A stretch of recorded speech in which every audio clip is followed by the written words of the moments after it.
Good evening and welcome to our Board of Education meeting.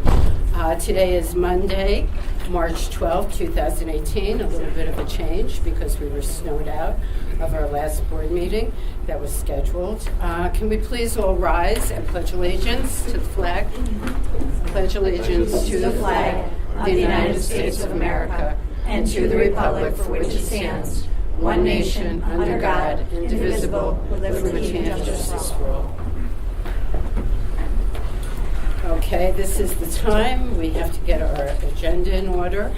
Item 3.2, Roseanne, was pulled. Could you please give an explanation? Yeah, this was our bond proposition language. New York State Education Department requires that anything that go before the public for a vote, and we have our annual budget in May, needs to be approved within a certain window. We're early, and we're still waiting for more information from our architects and our engineers and the consulting group that we're all working with to make sure we're ready to go with the bond proposition. So it's expected that on March 21st, that will be on the agenda for the board to approve. It's also important to understand that the actual language of the proposition is very wordy. It's very written with a lot of legalese.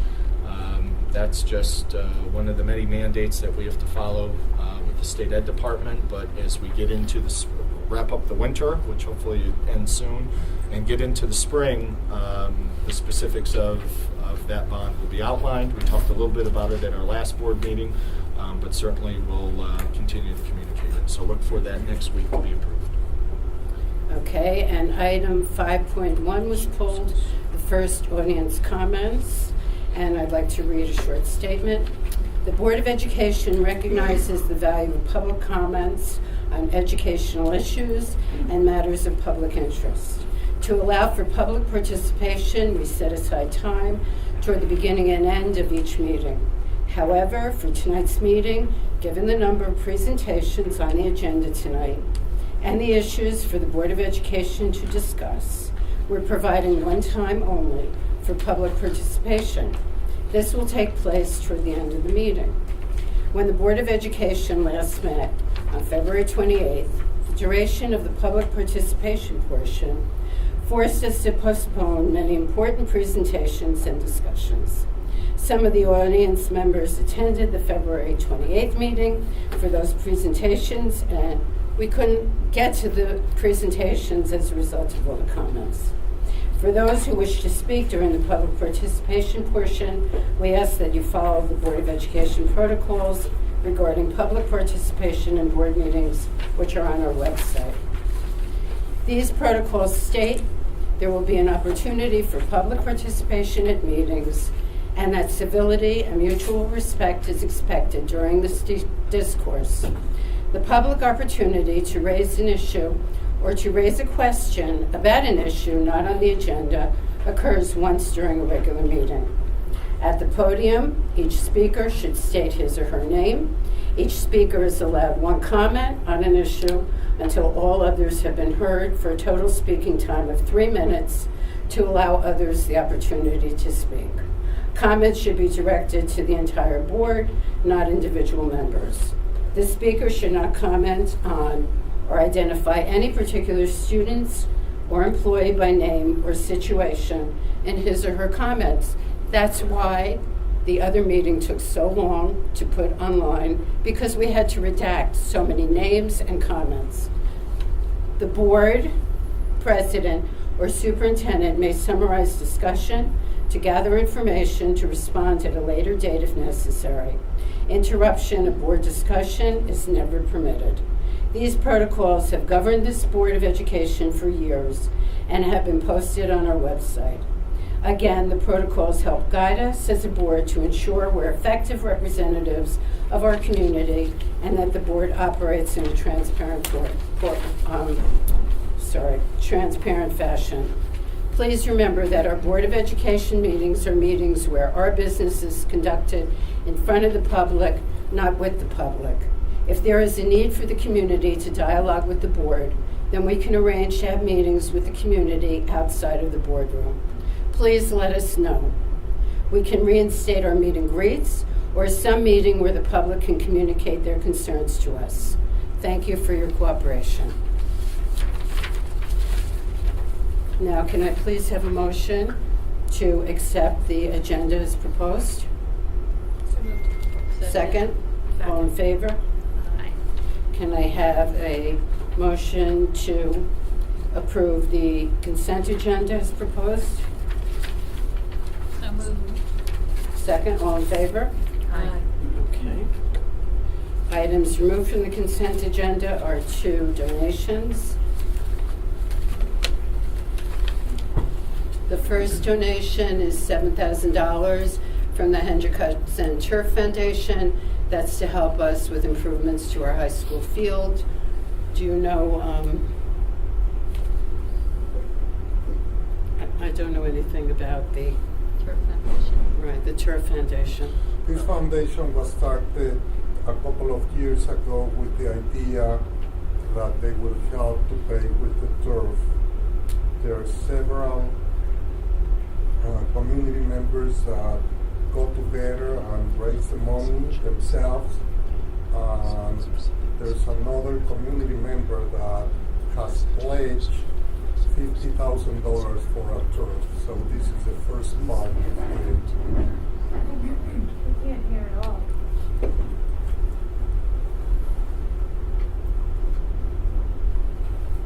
Okay.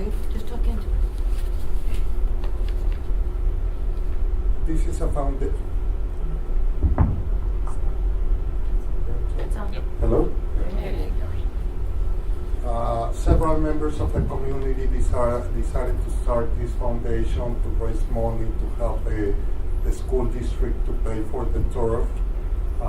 Another community member has pledged to donate an additional $50,000 if the bond proposition passes, specifically for the turf.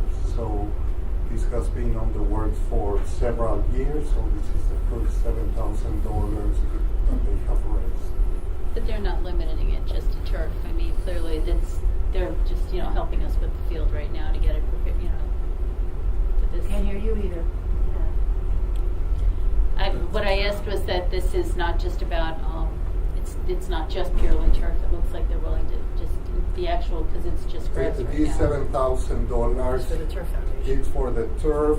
If the turf doesn't, if the bond proposition doesn't pass, we can use it for the field. Okay. Okay. Thank you. And our next donation is a matching donation of $740 to the Furnace Woods School. So thank you, whoever made that donation. We sincerely appreciate it and your generosity that goes along with it. And now can I please have a motion to accept the So moved. donations? Second? Second. All in favor? Aye.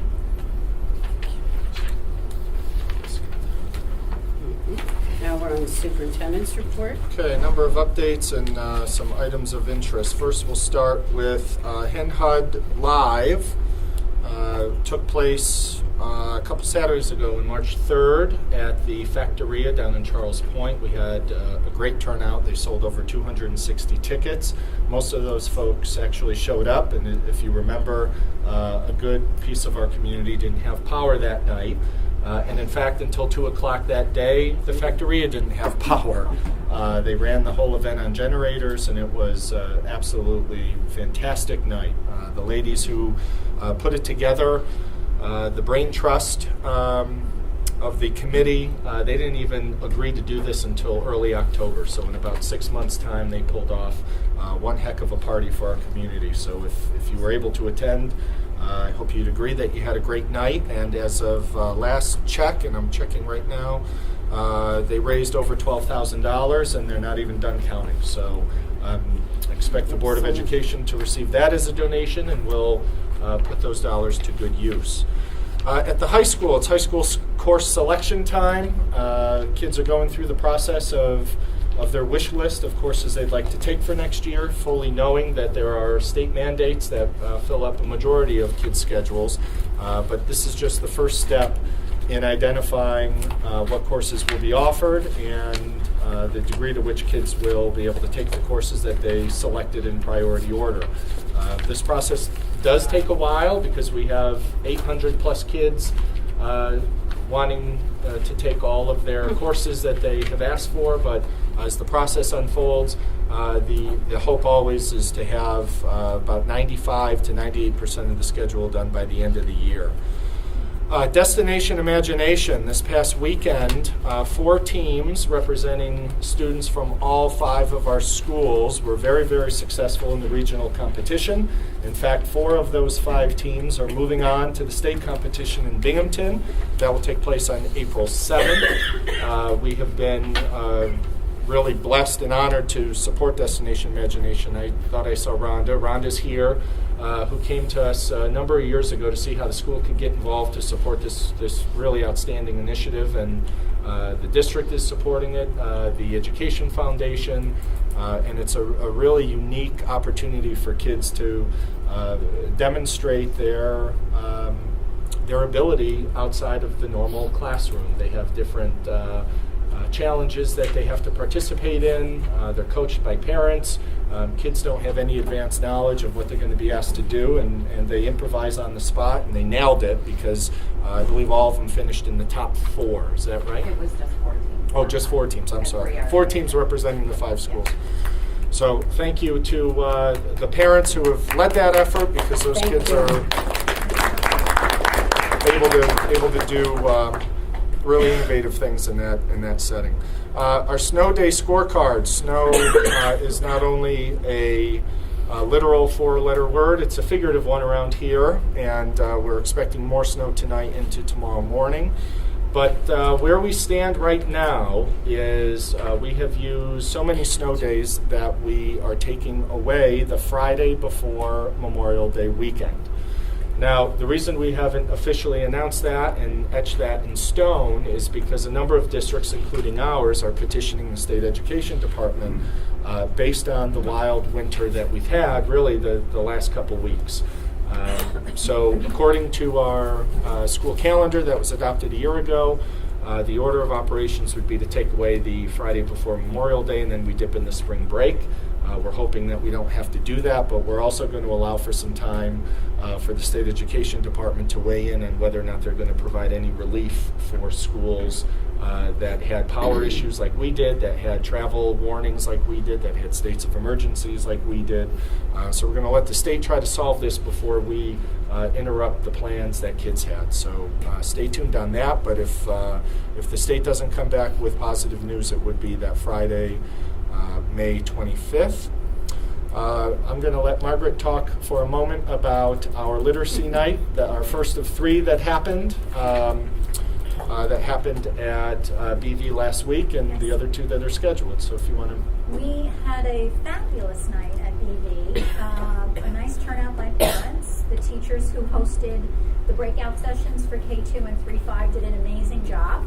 And we are very much looking forward to tomorrow evening, unless Mother Nature has other plans for us, at Frank G.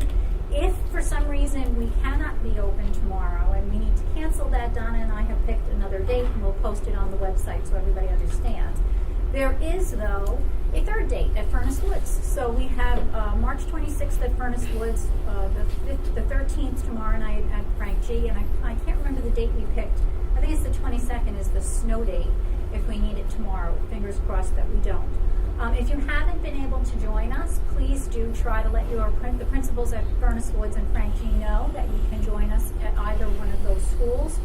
It was a great overview. Parents asked great questions in the breakouts. I think the teachers did a fabulous job of answering the questions. And the exit tickets, which provide guidance for us as to what steps come next, really have shown us a nice pathway forward with what parents are looking for and how best to communicate that. So we invite you to join us if you have K-5 kids and learn a little bit about how we're doing with reading and writing. And the last update I have is in reference to the memorials that schools are contemplating and events commemorating the Parkland shooting. March 14th will be a 1-month commemoration, and that has become something that schools have been asked to embrace in terms of commemorating the shooting that took place. Both the high school and middle school have communicated to students and families what their intentions are to provide an opportunity for kids to participate in activities. Those emails have gone out. I know the middle school went out today, and the high school has sent a few now. So those plans are set. The middle school will actually engage in some activities tomorrow through their town hall process. The reason they're doing it tomorrow is because they wouldn't be able to organize the town halls on Wednesday before that 10 a.m. Time frame. So the middle school will have a program tomorrow by grade level through their town halls, and the high school will have a program on March 14th. And kids and families have been communicated with, and there's no roadmap for these sort of events or issues. Typically in schools, we get into routines by season. You start school, you have a routine, you end it, and you start over again. So something like this has been really difficult to try to wrap our arms around because you feel an obligation to do something, but also to respect everyone's viewpoints. And for students who don't want to participate or students that do, it's sometimes a challenge. But I think both schools have put together meaningful programs for students who want to participate, and families have been communicated as such. So going to be a real tough day on Wednesday, and hopefully we'll move on better because of it. And I'll leave it at that. Thank you. Next, we have committee reports, but I don't believe that any committees have met in the past 10 days due to all of our power outages, school closures, whatever. So I am going to move on to our next presentation and discussion on the Hendrick Hudson Free Library budget presentation.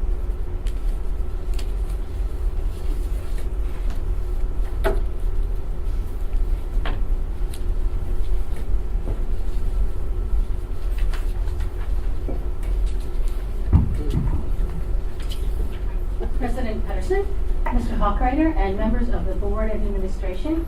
My name is Agnes Leiden, and I am President of the Board of Trustees for the Hendrick Hudson Free Library. I am here tonight along with Library Director Jill Davis and my fellow trustees Mark Geisler, Cynthia Neff, and Philip Brandon, to present the proposed library budget for the fiscal year 2018-2019 and request that it be included as a proposal on the ballot presented to the public on May 15, 2018. The library's proposed budget reflects a 9.2 levy increase, which is a 5% budget-to-budget increase. This represents approximately an $83,000 increase over last year. Since staying under the tax cap would have allowed for only an $18,000 increase, the board has found it advisable and necessary to override the tax cap. What this override means to the average taxpayer is $1 a month more than it would be without it. The average taxpayer in the town of Cortland will see an annual increase of $2.04 per thousand of assessed value, and Peekskill taxpayers will see an annual increase of 96 cents per thousand of assessed value. For the average taxpayer living in the town of Cortland, this means library services will cost $193 per year, and in Peekskill that number will be $98. And what are the benefits of that $1 a month more for our community?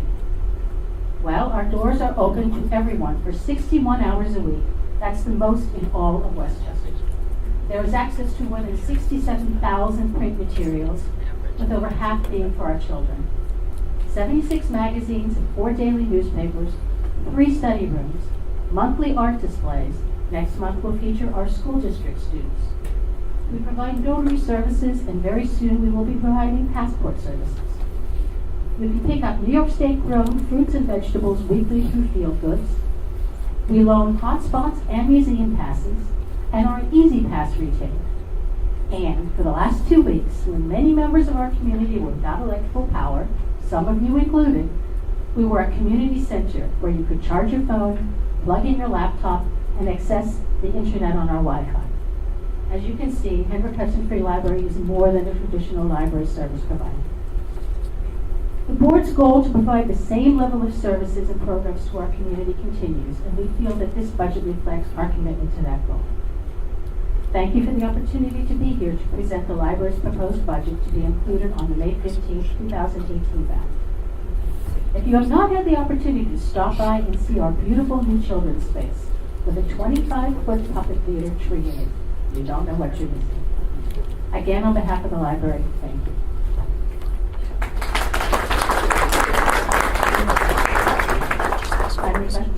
Thank you so much for every service that you provide for our district, for our children. We totally appreciate everything that the library does. And we're very fortunate to have such a beautiful children's room that is just so inviting for all age children. And thank you so much for everything you've done. Can I make, and I want to make a comment about Jill Davis, who is here. Jill, as many of you know, is the Hendrick Hudson Free Library is part of our Indian Point pilot. And Jill has been to every advocacy meeting. She has met with all the state officials that we have met with. And she has been a staunch advocate to make sure that people who have decision-making authority and play a role and have responsibility in the closure of Indian Point and any financial agreement we have coming out of that, she's a staunch advocate to make sure that they don't forget about the library. So it's sometimes easy to talk about big numbers in the millions or tens of millions when we talk about revenue gap and pilot payments and all of those things. But Jill has been at every meeting, and she has been an advocate just like the rest of us to make sure no one forgets about the free library. So we're very lucky to have Jill running the shop over there.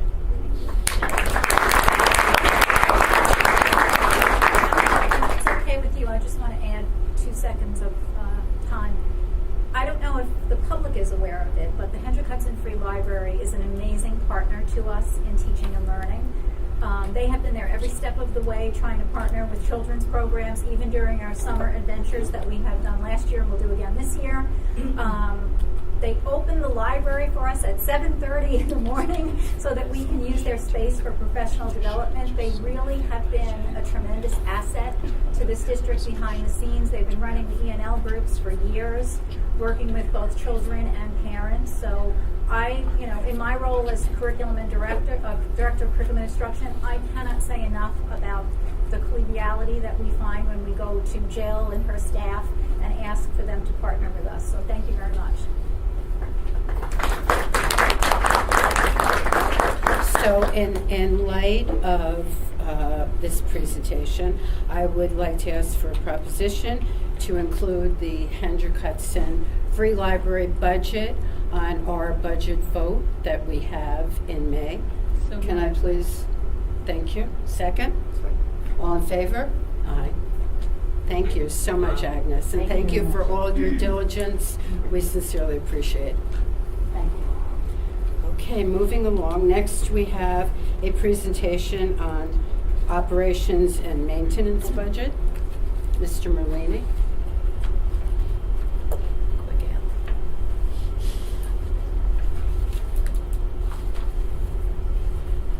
Good evening, everyone, members of the board.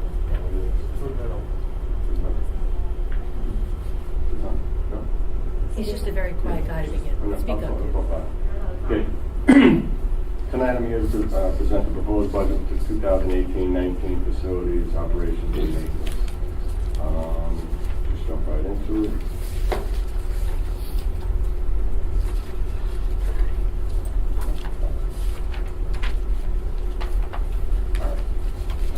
First couple things we're going to talk about is budget cost drivers, and mostly it's utilities. That's not the first one, Ann. First one starts with electric. Electric. You're That's taking it. it on me. All right, so we'll start with electric. So we get our electric from New York Power Authority. We also get some electric through Con Edison, and then we get our electric through the solar panels that we have on site of the building. So the NIPA production costs have increased over this past year about 4%, and we're anticipating them to increase again another 5% over the next year. And that's a fluctuating cost that goes up and down during the course of the year, depending on what's happening in the environment, what's happening with their utility costs and delivery costs and production costs. and storms and things like that can affect that number overall as well. And we get updates from NIPA during the course of time, when it's going up, when it's going down, and there has been during the course of the year. Sometimes it fluctuates back down again, so it's hard to get a handle on all this. We expended about $210,000 today on electric through NIPA. Our utility budget for 18-19 is approximately $553,000. Through solar, that's $125,000. NIPA would be $367,000. And Con Edison is $60,000, which includes the electric and a little bit of natural gas. Some of the reduction initiatives that we've done over the course of time, we did an energy performance contract. We did some work with Synergistics, the solar panels. We've done some LED retrofits for exterior lighting and interior lighting to drive our costs down. And our power consumption has decreased over the years that we've been here. Over the last year, other districts in the area experienced a spike in costs. And that's through, they have other utility providers, so that some of them are nicer, they're not all on NIPA like us or Con Edison, so they have other utility providers. Solar data, we have 5 buildings producing solar power, the high school, Frank G, Blue Mountain, DV, Burns Woods. Solar power accounts for about 40% of the district needs. We've produced about 1.6 megawatts since inception in March of 2016. And we've been able to reduce our carbon dioxide footprint and save approximately $60,000, along with being able to stabilize our utility costs for electric from being on solar. So our cost, we know what it is, it's a fixed rate, it doesn't fluctuate during the course of the year. Fuel oil, we offer state contract. Cost per gallons increased from last winter. Actually, it's about $1.83, which was about $2.25. Same thing, we have fuel saving measures in place for fuel oil. We have energy performance contract, logistics, weatherization. We replaced some exterior doors, and we're running the high school's boilers on natural gas as much as we can. The only time that we have to watch with that is if we don't have interruptible, but they can step in and tell us to come off the gas and run on the oil if we have to. Propane, also a state contract, increasing costs from last year to this time. And our budget for next year, we're looking to keep that about the same. We don't use a lot of propane, so it's not really that dependent. That's going to drive our costs up and down from year to year. Natural gas, like I said earlier, is Con Edison. Our gas usage is up from last year a little bit. Over the winter, we had a couple cold snaps in there. Gas prices are about the same, slightly lower. We expect it to increase again from everything that we're seeing from the data that we see out there. Like I said, we're running the high school water and natural gas. And here's where we are with our costs. So, instructional salaries, you see an increase about $56,000, up 2%. Equipment, we're dropping that line a little bit, about $28,000. Contractual services, we've increased at about $5,000, 4%. Insurance, about $2,400, about 2%. Maintenance contracts, we're looking to keep the same. Professional services, about the same. And materials and supplies, just from the cost of living and inflation, everything, we're just looking to drive that up about another $5,000 or 1.2%. Continued oil. Again, we're doing a lot of different things to save on fuel. We're doing a lot of different things to weatherize our building, to watch that. So we're looking to drop that about $5,000, knock about 2% off. Electric and gas, like I said, it's going up, so about $24,000 on the increase, about 4.6%. Water seems to be stable. Telephone, we're doing a lot of things to save on that. Gas, we're looking to keep that about the same too. Maintenance projects, just the general maintenance and repairs of the building, we're looking to increase that about $5,000, 4 or 5%. And the way we maintain our buildings is through that project line, through bonds, through contractual services, through professional services, and other means and methods that we get money to do perform different tasks throughout the building. Whether we're using outside contractors, inside contractors, or our own maintenance staff, and that's what that money is for. So overall, we're down about $153,000, or 3.5%. I have just two very quick questions. Under contractual services, what does that actually entail? So contractual services are services provided by outside vendors that we can't do internally. So our boiler inspections, boiler maintenance, things like that, elevator inspections, pest management, things like that. And what is under maintenance contracts? That would be the same thing? So if we had very specific things like pest management, that would be under maintenance contracts? Maintenance or- contract.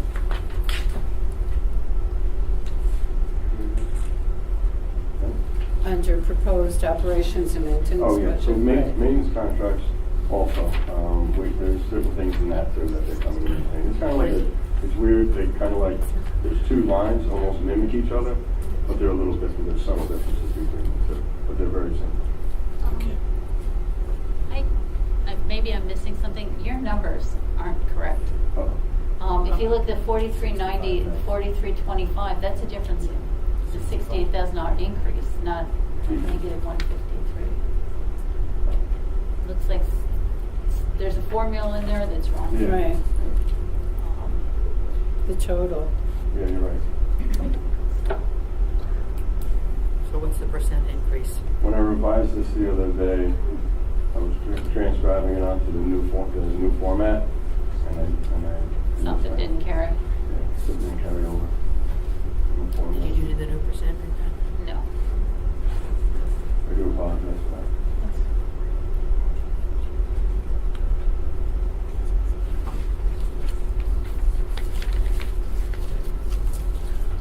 Okay, does anybody else from the board have any other questions? I'll revise It's that. about and get that back to you. 1.5, 1.5%. Yeah, Still 1.5%. Still under 2, thank you. We like it, everybody under 2. Yeah, but still. that's what we're trying to accomplish. It's the increase, but it's still within the constraints. Correct.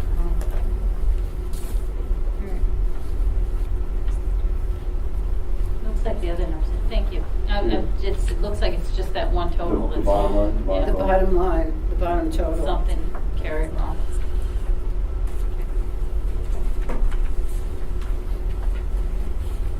Anything else? Anybody? Okay. Thank you, Anthony. Right. 60-ish. Okay, our next presentation is the transportation budget presentation. We'll give our library contingency a chance to leave. Good evening. Thank you for coming. Hi, Liz.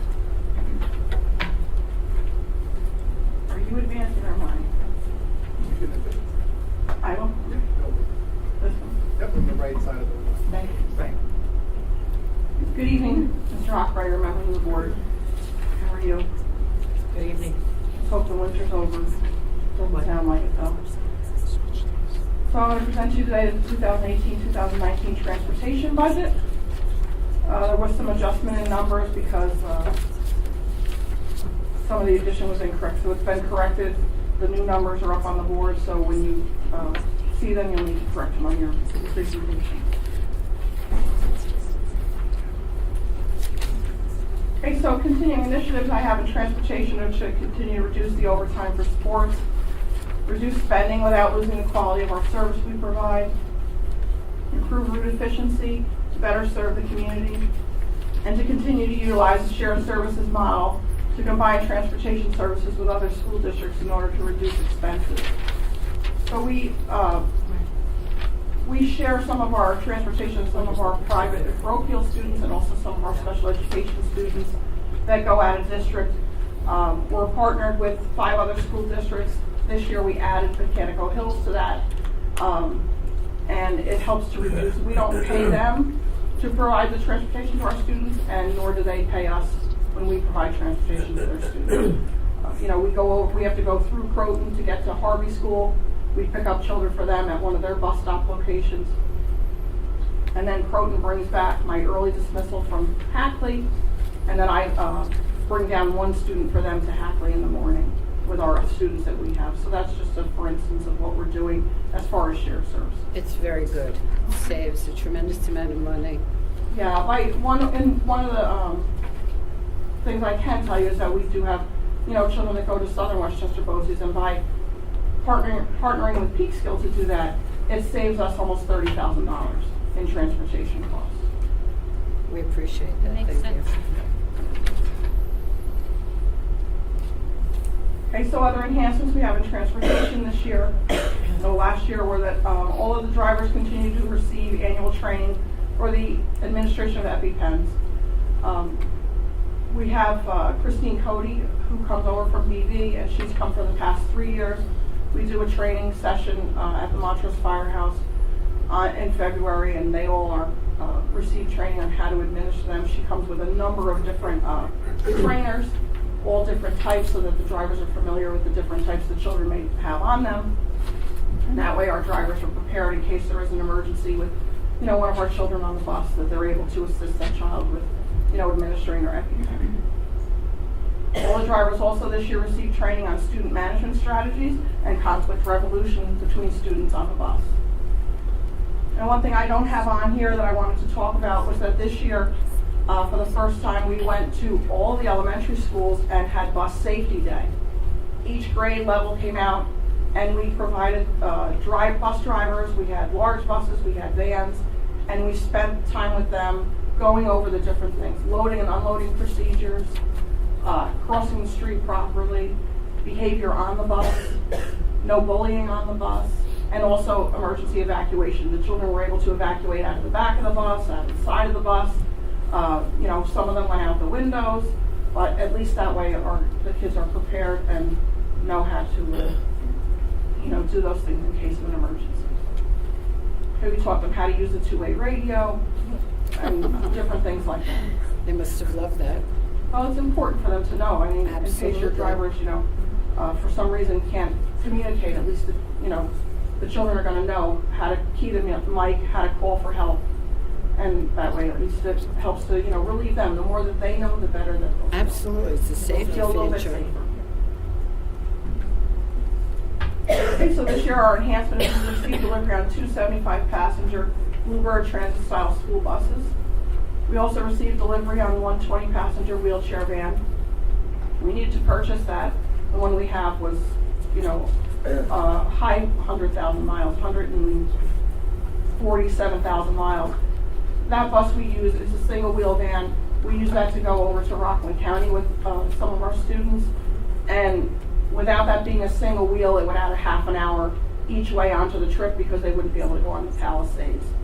So by purchasing this van to replace the other one, and with it being single wheel, we can use the Palisades to get the children to school.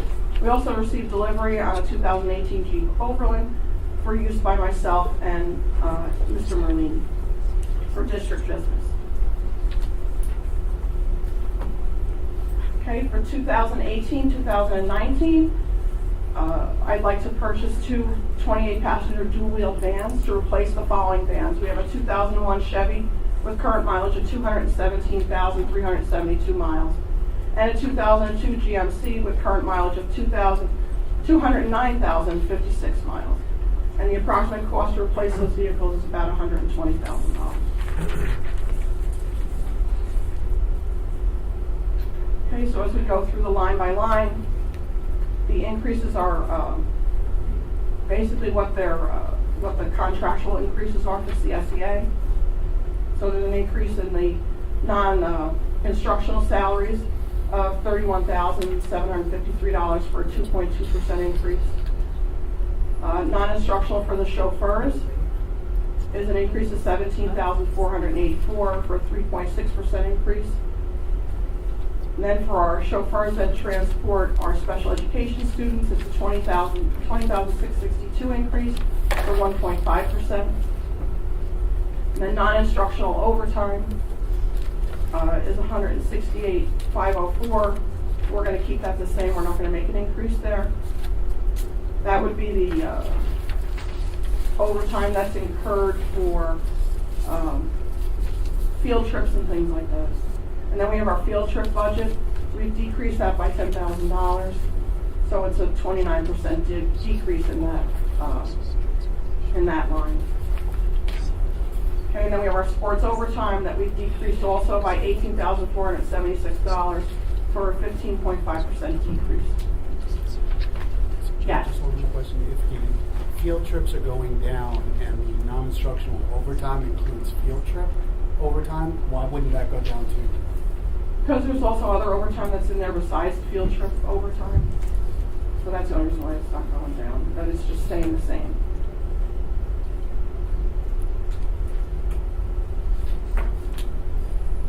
Okay, my equipment line, you'll see there's a very big increase there. This year, rather than putting a proposal to bond the purchase of the 2 vans, we've put them into the budget.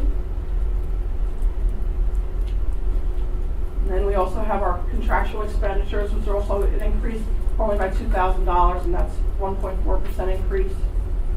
Materials and supplies is an increase of $500, so that's 1.9%. Gas and diesel has been pretty steady the past few years, so we're going to leave it where it is. Also, the lubrication and oil, that's what we use for for the vehicles themselves. For greasing the chassis and the oil that we put in for the engines and everything, that's going to stay the same. And then tires and chains, we've increased that by $2,000 for an 8.7% increase in that line.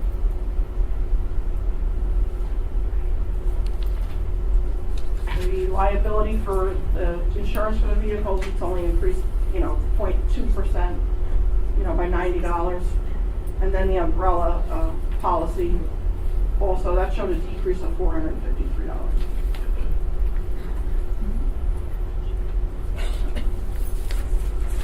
Okay, the bus garage, the equipment line stays the same. The contractual expenditures also stay the same. That's the money that I spend out for the things in the bus garage. They have different things down there that they use that we get delivery for, whether it's the rags that they use for the oil changes and things. Different things at the garage that we're under contract for. The maintenance of the lifts, things like that. Okay, the oil stays the same. We also use a lot of the oil that we take out of the vehicles. We burn that for heat at the bus garage. So that line pretty much that stays the same. Water is decreased by $30. Electricity stays the same. And then the property liability is an increase of $295, which is 14.9%. And then the materials and supplies for the bus garage, which is pretty much the office supplies that are there, that stays the same. So the increase in my budget for the year is 4.66%, but that's because of the money that we put into the budget for the purchase of the 2 vans. I'm not going to purchase any large buses this year. Just felt that we're in a good place right now, and then we'll revisit that next year. Historically, we've looked at like replacing vans and stuff, the buses. It's been on a process where you've sort of you've had it in a cycle. Much like the way the computers have been done and such. Right. Will this, by taking a year off, if you will, by just their vans and putting, expensing instead, is that something that is that going to put us in not at a disadvantage, but is that going to increase the amount of the bond going forward? I mean, do you anticipate having to just that basically? I don't think that it's going to hurt us. I think that next year that we should purchase 2 large buses again next year and get back into our cycle again. But I think that as far as what the needs are right now for us, I think that we were better to go with the 2 smaller vans than to try to go with another proposition and try to bond another item. I think that it just would be difficult. But that was considered. I mean, you're not concerned that it's something like down the road it's going to put us in. No, I think we're in a good place.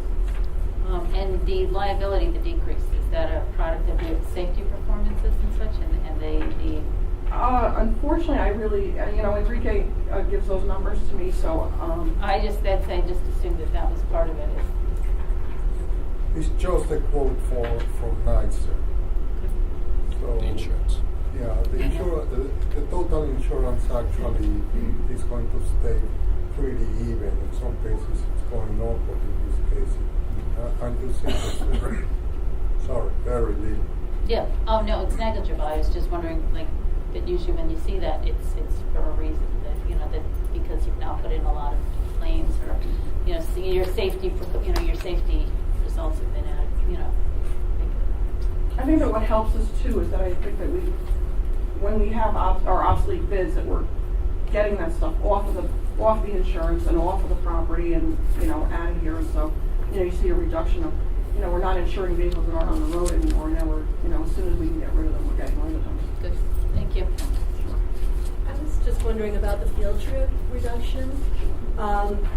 We've already reduced the field trips quite a bit at the elementary school level. I don't know about the other grades so much, but will this, it seems to me like it could have the potential of reducing field trips again. Do we have kind of an estimate as to whether each grade will still be allowed one field trip, or will it be? Yeah, each grade should be, would be permitted to have, would be able to do a field trip, but it's also going to be, at the discretion of the building principal, because what happens now is that I get multiple requests for the same grade to go on multiple trips during the year. So I think that those people also need to be considerate of the, of the other grades, in the school, and make sure that everybody gets their fair share. But we should still be able to have one field trip. And then there's also, not that we want to always have to rely on the PTA, but, this year some of the schools ran out of money because of the number of field trips that they had. And so the PTA has stepped up and, paid for the buses, for those trips. Liz, I have two. We've talked a little bit about all of our kids who go to a private school, or would it save any kind of money if those kids, I remember when I was in high school, all the Catholic school kids had to meet in one parking lot and the bus took us from there. Because right now we're like real chauffeurs. We pick them up at their driveways and at their streets, and I don't want to take that away, but how much would that save a substantial amount of money if they all met somewhere and we just took them from one place? Well, it's not going to save, it's going to be very... Time? Okay, it would save time, but it's going to save, Municipal? Somebody's still going to be in at, 6 o'clock in the morning to go take the Kennedy kids to Kennedy. Okay. So whether they go to one stop or they go to, 5 stops. I'm just thinking gas. Yeah, and I think that was one of the analyses our transportation consultant did a few years ago, looking at not only bus stops for our kids, but they call them gang stops, or having students who go to private schools meet at a certain location. And I think Liz was we do as many on. gang stops as we can right now, but it's also, years ago when we did it was because students were outside of the mileage, and so in order to bring them into the mileage, we would pick up at Furnace Woods and take kids to, Hackley School if they lived too far, into the district. But I think that the savings would be so minute that it's really, Okay. My second thing is we received a 2018 Jeep Overland. How old was that? How often do we get a new one of those? That's the first vehicle that's been purchased in probably 30 years. in 27 years. I think you do then. Wow. And right now, the vehicle that was being shared between Anthony and I is now used as the courier's truck, and that's what he uses to deliver the mail throughout the district, pick up packages from the post office, deliver packages to the schools, and all those things. And sometimes it has a plow in the front of it, and it's been pushing snow off the driveway. So. Okay, any other questions? Okay. Thank you. Okay, thank you. Okay. Next, we're going to have our People Personnel Services entry plan. So Lisa Shookman is joining us. Lisa is our Executive Director for PPS. She joined us in the fall, and with all of our new hires to our administration team, we asked them for an entry plan. It's actually part of the interview process and criteria. Share with us your thoughts and considerations in terms of an entry plan. And it's important to go through an entry plan before you really start tackling some sensitive or significant issues. So Lisa's here to share with us her findings and some things that she's discovered about our district and our programs, and some thoughts that she has about how we move forward. Good evening, everybody. Thanks. You're probably getting sick of listening to me. I seem to be up here quite a bit. So before I started actually officially with this job, I took a few days off from my other job to really come and see what was happening, what type of programs we had, the types of students we had in classrooms, read some IEPs, and really had a lot of conversations with the people that are in the position. So Lori Bauer was our interim. I met with her several times. We talked like every weekend, I think, after I took the job, really going through the day-to-day stuff. I met with all the principals. Specifically, I've spent a lot of time with the elementary principals because when I first met with them, the first statement was, we need different classes, we need more classes, the kids don't fit into these two programs we have. I've met with Jean, who is one of our assistant directors, and Ellen, who's our interim. And we really had a long conversation, what are the best things happening and what else do we need to work on as we grow as a team. Reviewed some IEPs, and I really talked to Northern Westchester BOCES because they have, if we have to outsource kids, those are the first places we look, but also just for some guidance in what's happening in this area of the county. I was in Southern. Southern's much different than this area of Northern. So I think at that point you have long conversations of what's happening, what are the trends here. So that was all prior to me coming. I get the right one. So what I found is that we should be really proud of a lot of things here at Hendrick Hudson. We have a great ABC program. We don't have to farm out students. We have approximately 40 openings within our program of the ABCs, and of the 40, most of them are taken up by our students. We have a few tuition students, which is great as well. They help with some of our expenses. We have an ICT continuum from K to 12, which is amazing. We have resource room from K to 12. The communication with families from the building level, from the teachers, from the psychologists, social workers, assistant directors was amazing. Your SEPTA is very, very active, and they are constantly meeting, they're constantly acting, asking what can we do more of, how can we get more, and I'll talk more about that later, but they have really been on board with new things that we've talked about and bringing in some speakers. And really a big commitment to DBT, that social emotional learning at the secondary level. And we'll be doing a presentation to SEPTA, I believe it's May. It's May. So SEPTA has asked for a presentation of what DBT is, what does it look like. So we're going to do a presentation. I have a couple of social workers coming, and they're going to do some information. I can send out some calendar invites so you guys know what it is if you want to attend. I also did a survey. So I did a survey with all the building principals, the ICT collaborative teachers, the regular teachers, and the special ed teachers, OT, PT, speech, social workers, psychologists. What are we doing? What do we need help with? So basically it was, what are your three things you're most proud of? Where do we need to look? And what is the thing we need to deal with immediately? After that, I then met with people within the building. I went to buildings and sat for a day, and people came to me and they're like, this is also some stuff I want to tell you. Both general ed teachers and special ed teachers came, met with building principals. So we had a lot of conversations on where we need to go for following years. And the discussions with walkthroughs with the principals as well. So where our priority areas are as we go forward is looking at our ICT program, because right now we have a one-size-fits-all. All ICT kids fit in ICT, and that's the end of the story. They either have the opportunity to be in ICT, ABC, or resource room. And that's not a fit for all of our kids. And we all know that, and we need to work on that. We have contracted with the Carbone Clinic to come in and look at our ABC program, to look at curriculum, to look at some of the reading programs within there, to really help make sure that our kids are ready for post-21. We just recently got back the report from there, and we haven't really sat down and gone through it, but that'll be the next step. And then we have to look at our scheduling, because instead of having people travel all around the 5 buildings, how do we schedule people so they're not split and we're paying less travel and we have people more contact with kids? That's really important.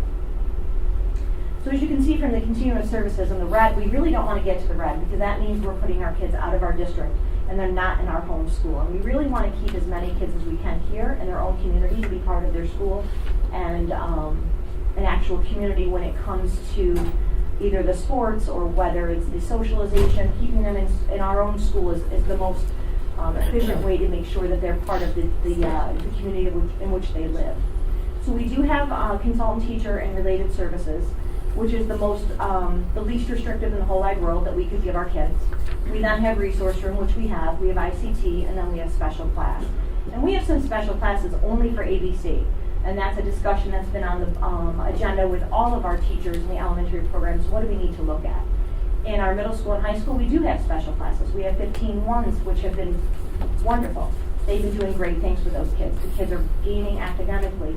But how do we then, again, it's always going to target those elementary students, and that's where we see the biggest need. So the feedback from the staff administration. Sorry. 15-1 is 15 students to one teacher. 15 to 1 is 15 students, one teacher. And it's content area, so it's your math, your science, your English, and your social studies. And are there teacher assistants in there as well? Or just There are not teacher assistants in there. They may have a kid that maybe has a one-to-one or something, but no. Okay? So we're finding that the needs of the elementary students are so large, and I'm not sure we offer enough programs. That's what we all kind of come to the understanding of. We really need some continuum across all 3 elementary schools, because we're finding that those in-between students aren't fitting. They're falling in the cracks, and then they're falling further behind. So we have to figure out a way to create a program for those students.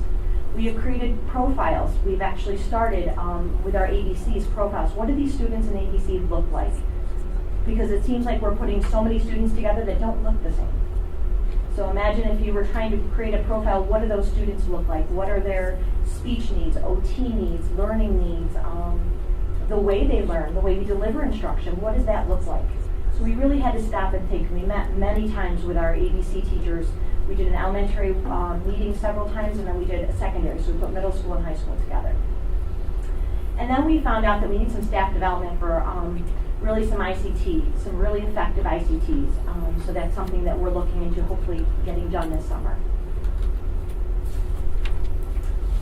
So as I told you before, I met in the elementary building, so I sat and talked to a lot of people. And I know that they put in writing what they needed, but they also gave you more.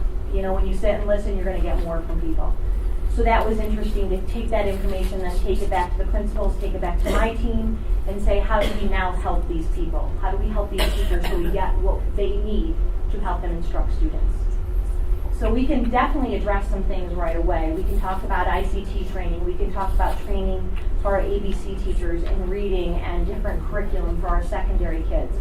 But how do we make sure that this happens immediately? So we're really trying to get some PD done before the end of the school year without pulling them from the classroom too much. So that's something that we are working on. So again, I talked about the ABC program. So we collaborated with BOCES to bring in the Carbone Clinic. Yeah. So we run them through BOCES. They came in and did some classroom observations. They met with our teachers, with our principals, with related service staff. So they sat down for 3 days, 3 full days, and they went from the elementary to the middle to the high school and sat with each group and actually observed the classrooms and talked to the staff, which I think was really enlightening for the staff. The staff were very excited. They were very excited to learn more about the Carbone, because some people have been trained by the Carbone Clinic. And then they're very anxious to get feedback, and as soon as I can get it to them, I will, because that's really going to just help everybody. What we looked at is, do all the kids fit in the ABC program? And our answer at the elementary is no. So we had to take a look this year, as we started looking at ABC, what does it look like for next year? Does it look the same?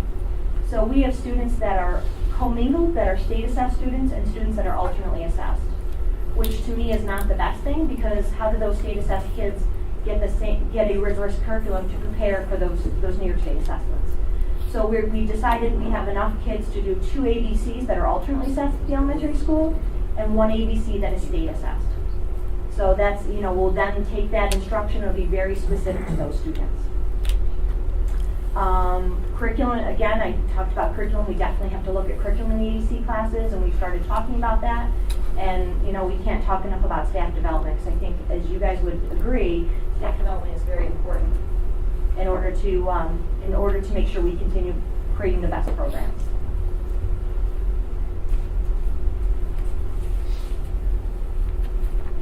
Again, really talking about where do our teachers work? It's more of our staff that travel. Do we have enough people on hand for our students? We talked about this in my last meeting. We really increased my budget for the IBT and for the tutoring for the kids that are going into the hospitals for the 30-day stints. Do we have enough staffing? Right now, I'm going to say yes, but we're definitely going to have to look at it as we look at the needs of students that are incoming, because I think that's important. And I think we can do with what we have, but it's something that we're always thinking about, especially with our psychologists, social workers, and school counselors. Do we have enough of them to support the kids we have in our programs? Because remember, our students are not the only ones. The special education students are not the only ones that get counseling. Any student can have counseling at a building level. So do we have enough of that? That's our area to look at as we go forward.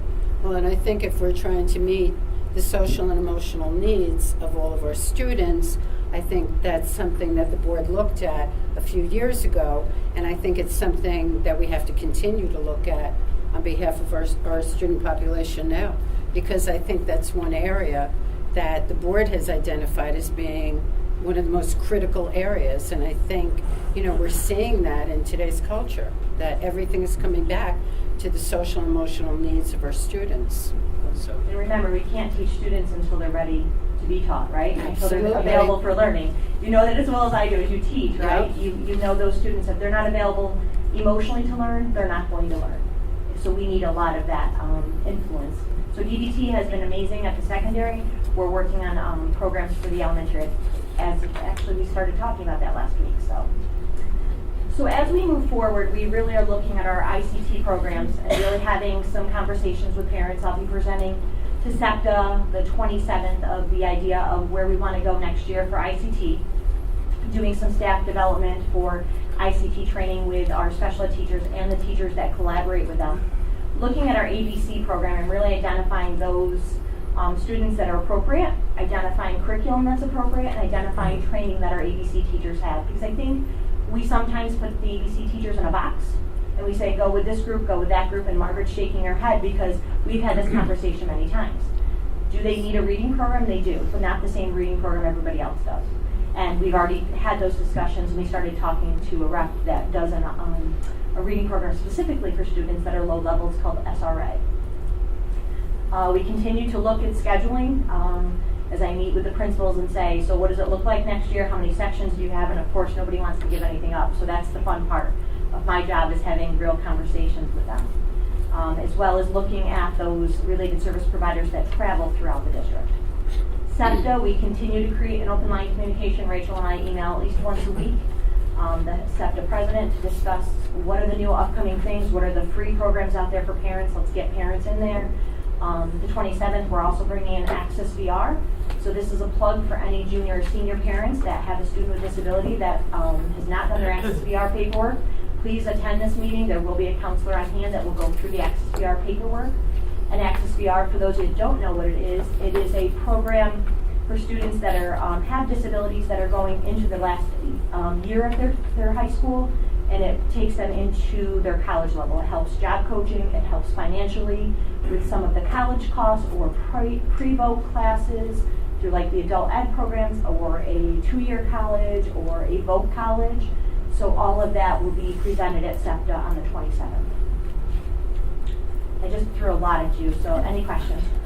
I have just 2 very quick questions. Number 1, I am a little concerned. We have special teachers in art, music, whatever, that are working, I would assume, with our ABC children and our ICT children. And I think sometimes my biggest worry is, are these people having effective training on how to deal with these children? No? They're not. No, I think that's a really valid question. I know this year I can only speak to the middle school and high school. They do have a weekly meeting, and the BCBA is there every week. It's on Thursdays, I know at the middle school. I think it's Wednesdays at the high school.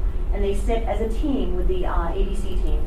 I don't believe they do this at the elementary school, but I know it's something that we have talked about because the model is working really well for middle school and high school. Okay, and I think maybe that's something that we could look into in the future, and making sure that special teachers are provided with adequate training to know how to handle behavior issues or other issues that may come up with different members of our population. I feel that that's very important.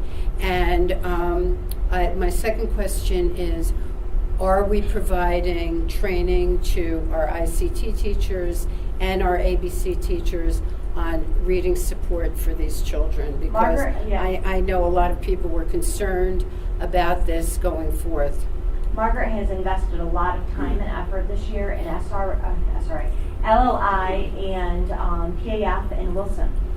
So all of our ICT teachers have been trained in that. ABC did not get a lot of training this year, and that's where we're talking next year. There needs to be a lot of money put into ABC as far as training and supplies. They lack that curriculum. They lack the curriculum of post-21, and when I say post-21, what can they do when they get out of school? What skills do they need to have that we're really not addressing as of yet? So there's a couple curriculums that I've worked with through BOCES, and one of them is called the Essentials for Living, and it's a lot of post-21, and it literally, we could start that in middle school, in intermediate, so like 3-5. So you could start doing some of that stuff and getting that curriculum in place with training, but they need to be trained. I just reached out to Donna for 3 days at the last week of school, and she looked at me and I go, it's the only week I can get these people, but it is to start that training, and they're very excited about it. We have had conversations about making them their own team. So they would meet at team time and half day time, so they then could have conversations on how to transition kids from this class to the middle school to the high school. So I think it's really important, because they don't fit in that same box as 3rd grade or 5th grade or 4th grade. They just don't. They fit in their own box, and let's not put them in a box, let's put them where they can grow. Mm-hmm. I think it's just so important to make sure that we're providing the best professional development for our staff, and I know that that's one thing that we were so happy about when you came on board, that you provided many more opportunities for staff development. And I think in this segment of the population, which have the most fragile students, I just want to make sure that we're providing the best training for our teachers. Absolutely. And I know you feel the same way. So I think I'll be, I don't know if we do another report, but if we do another report, I'll be able to give you some real solid information about what we have out there. Because I've been in contact with the SRA reps, which really are for our ABC kids. That's the reading program we want to use, because it's mastery reading, it's basic reading, and I've seen such huge growth if people use it the right way. But they need to be trained. You can't just throw it at them. Absolutely. And then the next one is the EFL, and Carbone is going to work with us on that.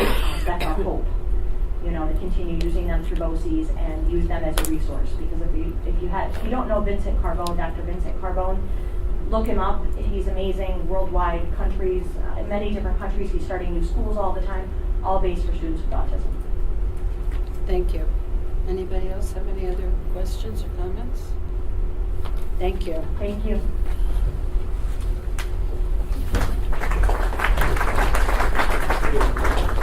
Okay, now we have Dr. Roller, who's going to present curriculum, instruction, and professional learning updates. And I'm going to kick us And off Mr. Hochreiter. to walk the board and our community down memory lane.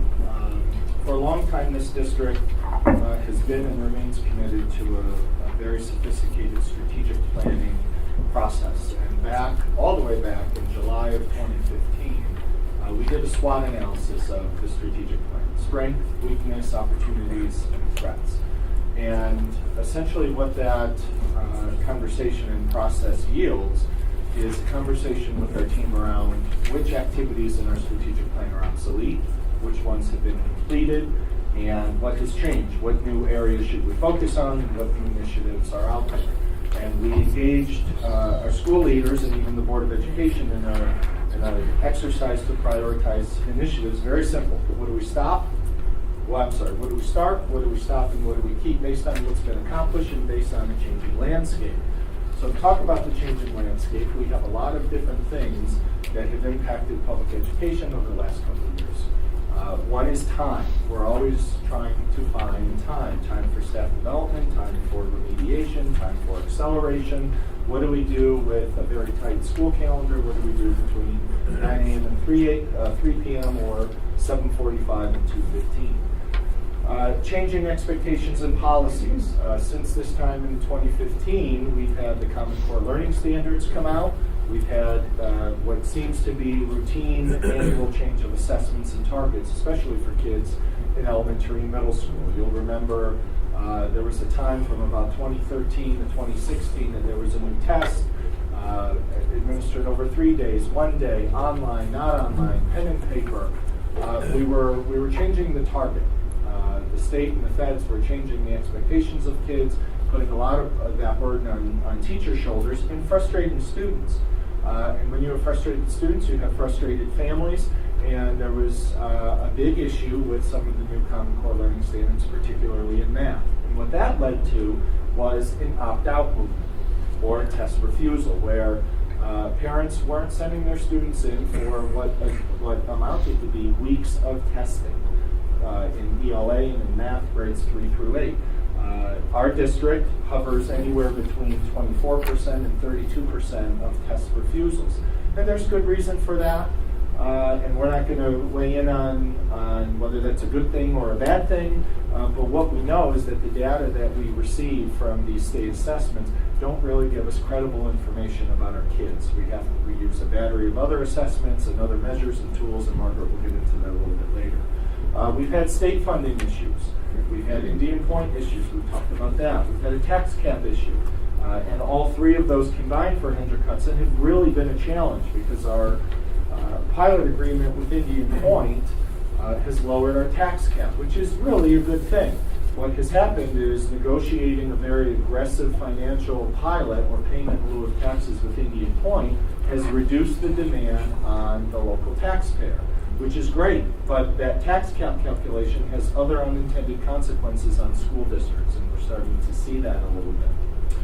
And we've had changes with teacher induction and mentoring programs. The state has asked that school districts be more diligent, that they have greater programs with more depth and breadth to make sure that tomorrow's teachers make their way through a 4-year probationary period, and that they're effective for kids not only in today's classroom, but an ever-changing climate. So the question we asked ourselves, and continue to ask ourselves as an administrative team dating back to 2015, is how do we get this work to the classroom level? How do we make this work routine use in all of our classrooms throughout all of our 5 buildings? And we have come up with a process for our administrators and our teachers called Leadership Week. I wish we came up with something catchier, but this is it. Leadership Week is an engagement with our administrators, and they bring a team of teachers together. District-wide, it's about 60 teachers. That's a really big number. That's almost 1/4 of our teachers. We have around 248, 250 teachers, so we have about 60 of them participate in Leadership Week retreat in the summer. And last year it happened here. A couple years ago, it's happened in other spaces at the middle school. Sometimes we bring teams over to the free library, and it's an opportunity for school teams, by building or sometimes together as an elementary group, to get deep into issues, to determine how are we going to solve these problems, how are we going to implement a changing state curriculum, how are we going to prepare kids for a changing state assessment, and what's our pathway to get there. How is Blue Mountain Middle School going to address these issues? How are the high school going to tackle some of these issues? Or BV, Frank G, or Furnace Woods? Leadership Week includes keynote speakers and breakout sessions. It feels like a conference where we have leaders in the educational field come and meet with our teams, tell us about trends, and educate us on how we can reach kids differently, how we can use educational technology a little bit different, how we can use educational furniture different, as goofy as that sounds. We've had some outstanding and dynamic people work with us over the last handful of years who are leaders in their division in terms of school reform. And the best thing about it, even though I wish we could say we had our retreat on Friday, we canceled it because of just a bizarre week last week. These school teams get together routinely. They get together by building routinely, and then we try to bring them together at least 2 other times during the year. One of those times is going to be last Friday to do a check-in. Where are we? Green light issues that are going well, yellow light issues that we have to address, and red light issues to say we can't get to them this year because of other challenges. So this is a very fluid conversation that we have with these 5 teams. It's very decentralized.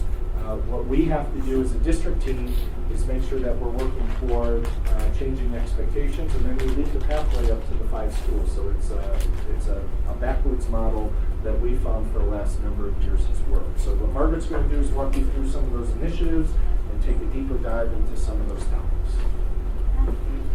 So I handed the board 2 sheets of paper that we will get to when we get to the professional development part of the presentation. We're going to talk tonight about curriculum, instruction, assessment, and PD. So let's look at a quick overview. These are some of the things that we've been looking at and working together on in this school year. District-wide, revised new teacher training and induction. As Joe mentioned, we tried to be more robust with our induction of new staff. There has always been a strong mentoring program in the district. The mentoring program lasts 1 year. And I think what we've said to each other as administrators over the past few years is, well, what happens after that? People have a long way to go before we make the decision about tenure. We really want to hold their hand and continue to develop them as teachers. Even when you've taught for a while someplace else, coming into a new district means there's a new culture to learn, a new way that things are done, a different set of priorities, and certainly a different group of kids. So we have a new teacher induction program that started this year that takes our teachers from year 2 through their tenure decision. And as you know, they all have different tenure decisions depending upon if they taught someplace before they've come to us, when they began their teaching, because that regulation changed, I think it was 2015. That is going very well, and actually Joe and I have talked about doing a short presentation on the induction process and asking some of our probationary teachers to join us and speak about some of the experiences we've built for them this year. The next thing we've done and made an emphasis on getting serious about was teacher leader training. So in this district, as all of you are aware, we don't have department chairs. We have instructional leaders at 612, so the middle school and the high school have instructional leaders in each content area. And then at the elementary level, we have what we call grade level leaders, so there's one representative for each grade level, but they serve across the 3 schools. Their job really is what Joe was talking about a few minutes ago.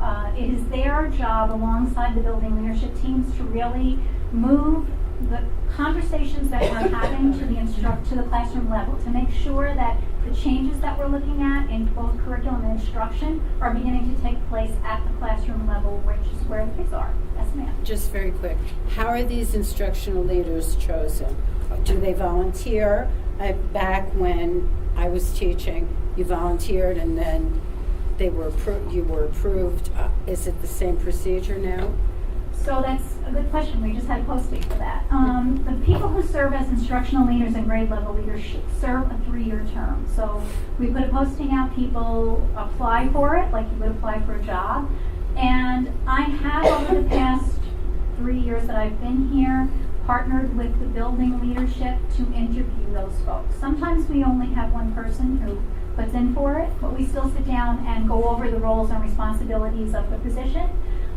Sometimes we have more than one person and then it feels like an interview process, but that's how the application process exists. So it's nothing to do with how long somebody's been teaching or their knowledge or expertise in an area? Exactly.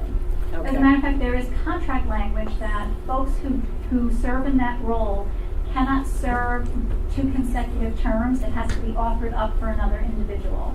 So there is turnover, which allows for a variety of good things to happen. On occasion, no one else comes forward, either in a department or a grade level, and so sometimes we do have the same person repeat. So you couldn't just appoint somebody? Right. It would have to just be a rollover, the same person? Say it again. If no other person came forward, then you do not have the ability to just appoint somebody.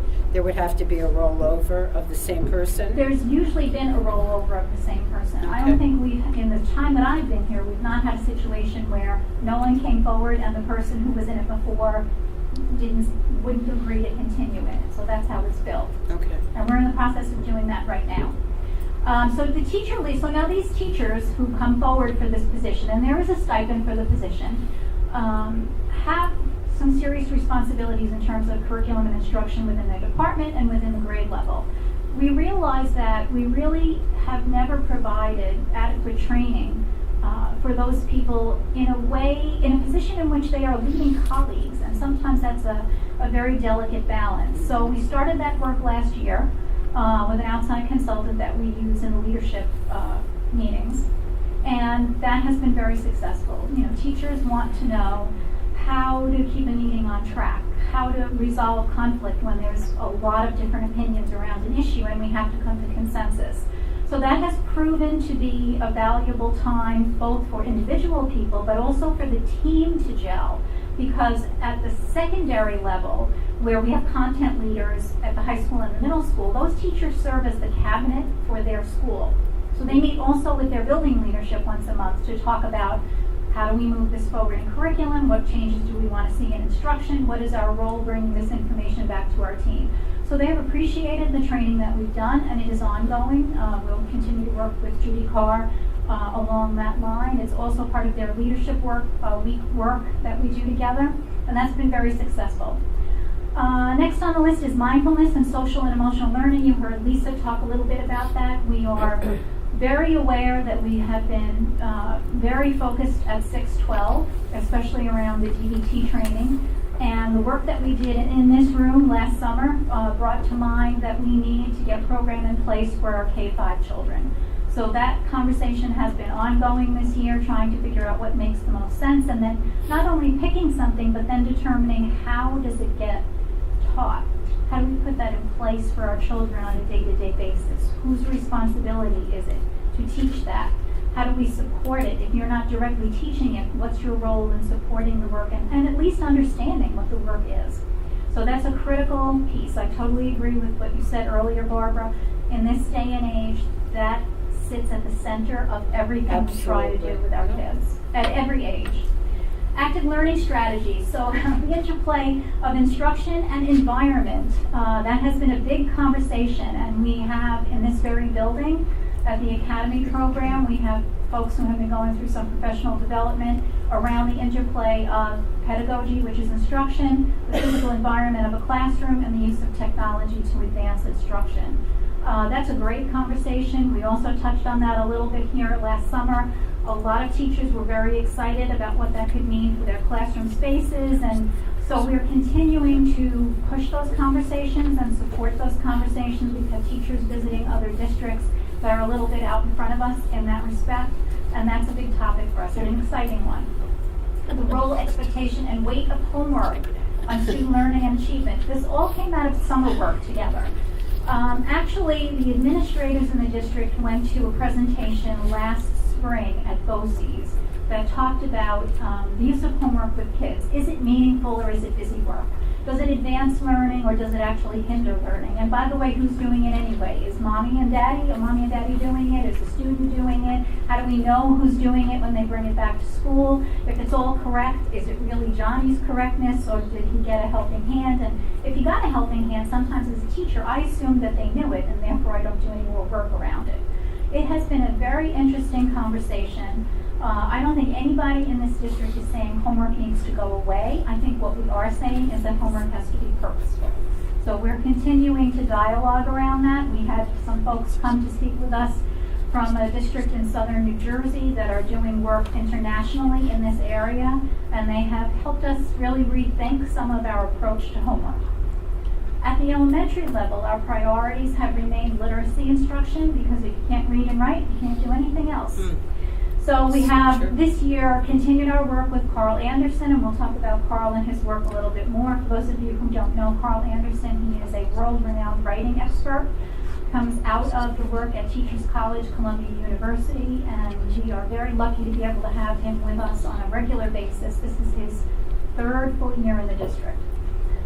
Extended support in literacy. So wait, let me go back to literacy because we forgot reading. So this year we are thrilled to have two consultants working with us on reading. One that comes in to work with our primary teachers, K1, and another gentleman that comes in to work with grades 2 and 5. That work is going swimmingly. The teachers are enjoying their time with both consultants.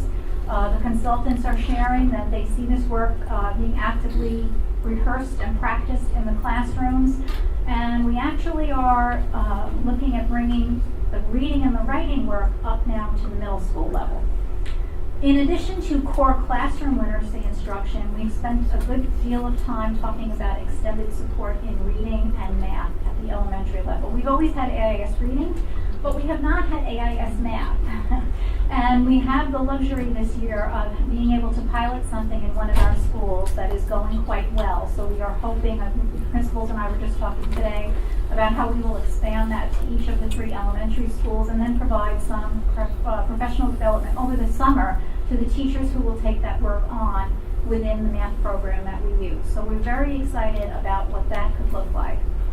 If I go back to the AIS reading support, and Lisa touched on this earlier, we have made a really concentrated effort to get our ICT teachers up to speed with our reading teachers in terms of the programs that we're using. So they have had LLI training. They have had, some of them have had Wilson. Not everybody has been interested in having Wilson, and Wilson is a very specialized program, not intended for the usage that LLI, level literacy intervention, is the LLI. We do a lot of acronyms in education. Sorry about that. Only the military has that over on us. Level literacy intervention is a program that is used with the majority of students who come to need additional support in reading. But Wilson and PAF, which is another program that we just train people in, and that's preventing academic failure, those are two programs that have very specialized target audiences. And they are different target audiences, which is why we offer training in both. We will continue to support teachers in their development of both Wilson and PAF, which are both multi-year opportunities for teachers, but we are happy and excited about the fact that we now have a broader group of teachers who have the ability to deliver the reading support that our kids need. At the secondary level, emotional intelligence and dialectical behavior therapy, which is DBT, continue to be what's been rehearsed, practiced. We started when Lynn was still here with getting the practitioners on board. We've made an effort to expand that so that all classroom teachers understand what DBT is when their kids are getting called down for that support. They can play a role in the classroom and feed into that support. We're also looking at literacy, math, instruction and support. I'm very happy to say that we have a robust program going on at the middle school this year. It continued forward from prior years. I think this is the second or third year with AIS reading. This is the first year we've been able to provide AIS math support, and that is going quite well. There additionally is an AIS reading teacher at the high school, and that work again is going very well. That teacher is not only supporting kids, but is also supporting teachers, helping them change their instruction and support their instruction when those kids are not with her, but return to their classroom for content area. Also at the high school, focus on the Alternative Academy and the active learning strategies. They are a secret pilot for us in terms of different alternatives in terms of presenting instruction to kids using small groups, getting kids to really own the learning for themselves. So there's a lot there. Let's dig a little bit deeper into what we're talking about. So teacher leader training and support. As I said, we have grade level department content leaders. Training and support is making a difference in helping them play their role out with their colleagues, and also supporting the administrators as we try to bring change to some of the areas that we want to see some change in. I personally am very grateful for their collaboration, because without them, I really couldn't do my job as effectively as I can.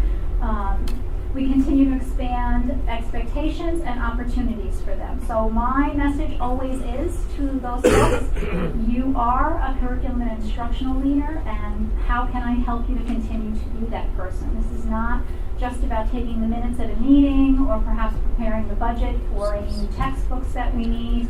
This is a big role, and I think the people who are in the roles right now and the people who are stepping up for the roles coming into 18-19 are the right people for this work. So they've done a great job, and we look forward to what we can continue to do with them as partners. We also want to provide them with a sense of autonomy, as long as we understand that we have to have agreed upon outcomes. So at the end of the day, at the end of the year, this is where we want kids to be. There's some room for autonomy in terms of how we get kids there, as long as we understand that kids need to be successful at the end of this grade, course, etc. So there's some great work going on here. We look forward to where we can take the next steps with everybody. Curriculum. So curriculum is the what of our teaching and learning, and the district continues to engage in writing and revising our maps.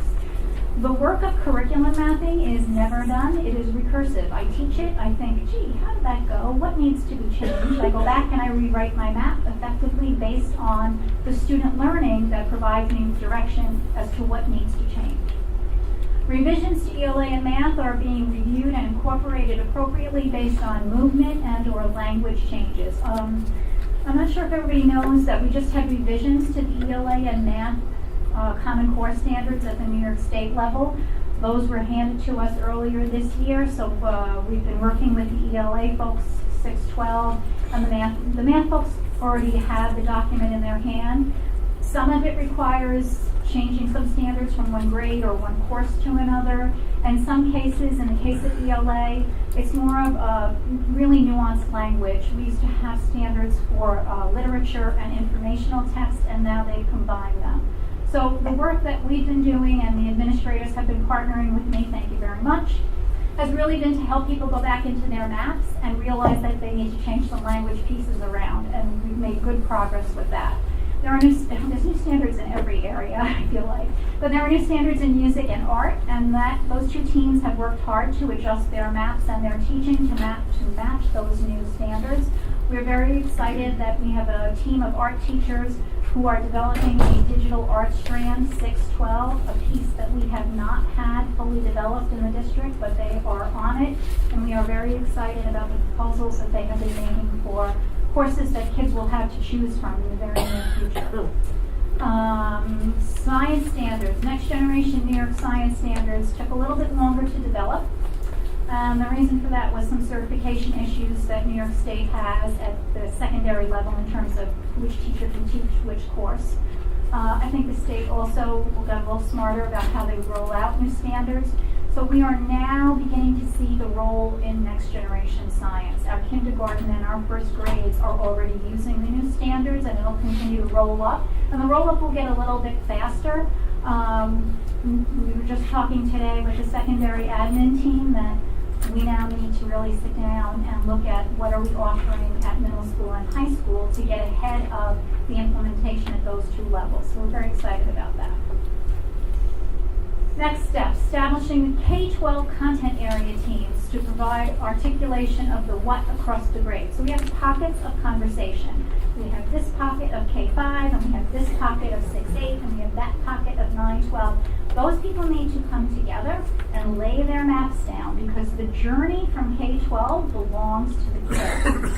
And as teachers, while we're all trying to do the absolute best thing we can, sometimes because there isn't vertical communication, we have a mismatch. So that is clearly the next step that has to happen, and good for our teachers that they recognize that and that they've been asking more about what does it look like beyond just me.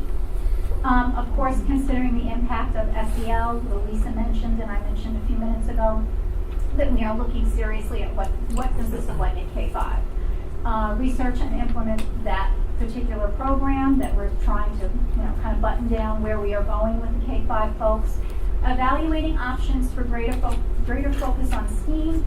K-12, expanding the reach of Project Lead the Way. So we had a meeting in this very room a month or two ago with the outside partners for Project Lead the Way, with basically the businesses that kind of look into the work we're doing and the teachers that are doing the work with our kids at the high school. And one of the questions we asked ourselves is, how do we expand this beyond the high school? There is Project Lead the Way at the middle school. So the middle school does run the Gateway to Technology program. But I had a lovely meeting with the teacher who teaches Gateway and Mr. Owens, who's the principal at Blue Mountain. And there are actually some strands in Gateway to Technology that we could expand beyond Rob Malfetta, who's the teacher who teaches the Gateway courses. So we're going to sit down together and talk about what is it possible that maybe we could pick up in health or in another science area to really broaden kids' experience with that particular curriculum. And if you're not sure what it is, and then the new science standards are written this way. There is a tremendous focus on engineering in the new science standards. Really giving kids things to build, things to prototype, things to explore, instead of sitting and listening to someone deliver a lecture. Project Lead the Way is the people who run that program are very clever, and they recognize the need for a K-5 program, and they have created a program they call Launch. So we are kind of listening to some colleagues in the region who are exploring Launch at the elementary level to see how we could potentially expand to have a complete K-12 Project Lead the Way exposure for our children. And that's very exciting to us. And then developing, I mentioned this earlier, All due respect to our fabulous art team that is developing a digital arts curriculum and really expanding some of the work that our kids are doing at the middle school and pulling that work up to the high school. Instruction is the how of our teaching, and it is clearly just as important as the what. So the focus has been on moving away from lecture format as the main delivery vehicle for content. We talk about something called gradual release and a workshop model, and that has really been what we're trying to talk about. If you've been a parent at one of the literacy nights, you've heard us all talk about what does it mean to do a workshop model. It means the teacher delivers a mini lesson, talks for a short period of time, models their thinking in some area, and then quickly we push that work to children and give them the chance to practice what they're doing. While they're practicing, we're coaching into the practicing, and then eventually we want to see them do that by themselves. So a lot of the analogies that we use around workshop model is riding a bike. When your kid rides a bike, what do? They got the helmet on, they got the training wheels, and you're running alongside them. Sometimes without telling them, you lift those training wheels, and they think you're still pushing them. Think about it, if you learn anything you learn as an adult, really, you learn through this model. We just don't know it has a name. If you're learning to cook, right? You want to make grandma's sauce. You're standing next to her watching her put all the ingredients in. And then the next time she lets you chop the tomatoes and the onions. But finally, eventually, you have to cook that sauce by yourself and have it be just as good, if not better. That's what a workshop model does. So professional development has been targeting that instructional delivery. And the question that we're asking ourselves is how do we get our students engaged and empowered in their own learning? In what ways can we offer students choice and voice in that learning? Simple in a reading classroom, can we offer choice of text?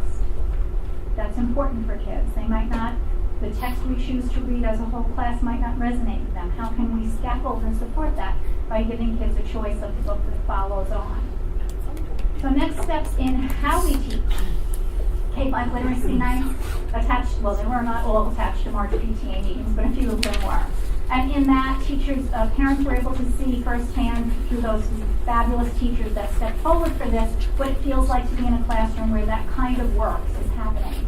Pockets of teachers K-12 are experimenting with learner-centered classroom design. What can we as a district learn from the work that they are doing? As I said, we have the academy downstairs in this building. We have a teacher over at Blue Mountain who's working that in an ELA classroom. We have to watch how that's happening and how it develops and figure out what it means for us going forward. What can we learn from the work? Using our leadership team and their associated learning experiences to move practice from behind closed doors to a shared conversation. That's a big step in education. We go in our classroom, we close the door, and we do our thing. We need to open those classroom doors and share with each other, because the question that I'm trying desperately to solve, Lisa has the answer in the next room. But if I never have the opportunity to watch her or dialogue with her, I keep thinking there's no answer to the question, and yet it's right down the hallway. So we're trying to open our doors, open our practice to each other. Use of instructional rounds, which we really haven't delved into too deeply yet in the district, is something we want to get involved in. Some of our elementary schools started to experiment with that last year, getting teachers to go in and watch each other teach, not just the administrators. And we had teachers brave enough to say, please come in my room and watch the mini lesson, or please come in my room and watch me do small groups. That dialogue is so critically important to moving our practice forward. So we watched, we talked about what we watched. In some cases, people asked if they could go back and watch one-on-one, or for that teacher to come and watch them and give them some feedback. That's where we want to go with the work that we're doing. And then eventually, we talked about this today at Cabinet, we really need to think about establishing an instructional coaching model. We are very, very lucky in this district that we have a substantial Title II fund that allows us to provide the kind of professional development we have. But at some point, those people are going to go away. And in order to maintain that level of instruction and to keep pushing ourselves forward, we have to have coaching happen in the building, because if we just let it walk away, eventually it disappears. So we have to talk about what does it look like to have sustainable coaching after Carl Anderson moves on to his next school district.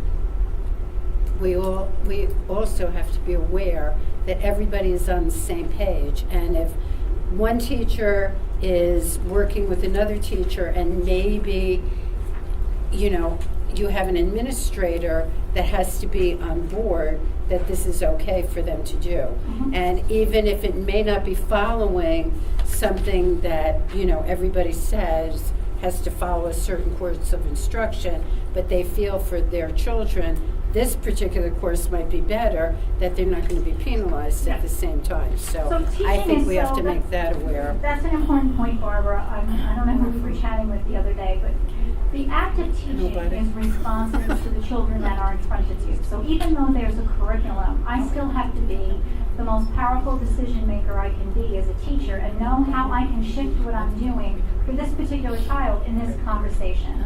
And that actually is the work that the consultants are working on them with. How do I know what's the right question to ask this reader or writer that will push their work forward? That's not the work that we have done at pre-service before we became teachers, unfortunately. And I still do believe that teacher colleges are not doing that kind of work with teachers, which is why districts have to then reinvest in that work, and that's unfortunate.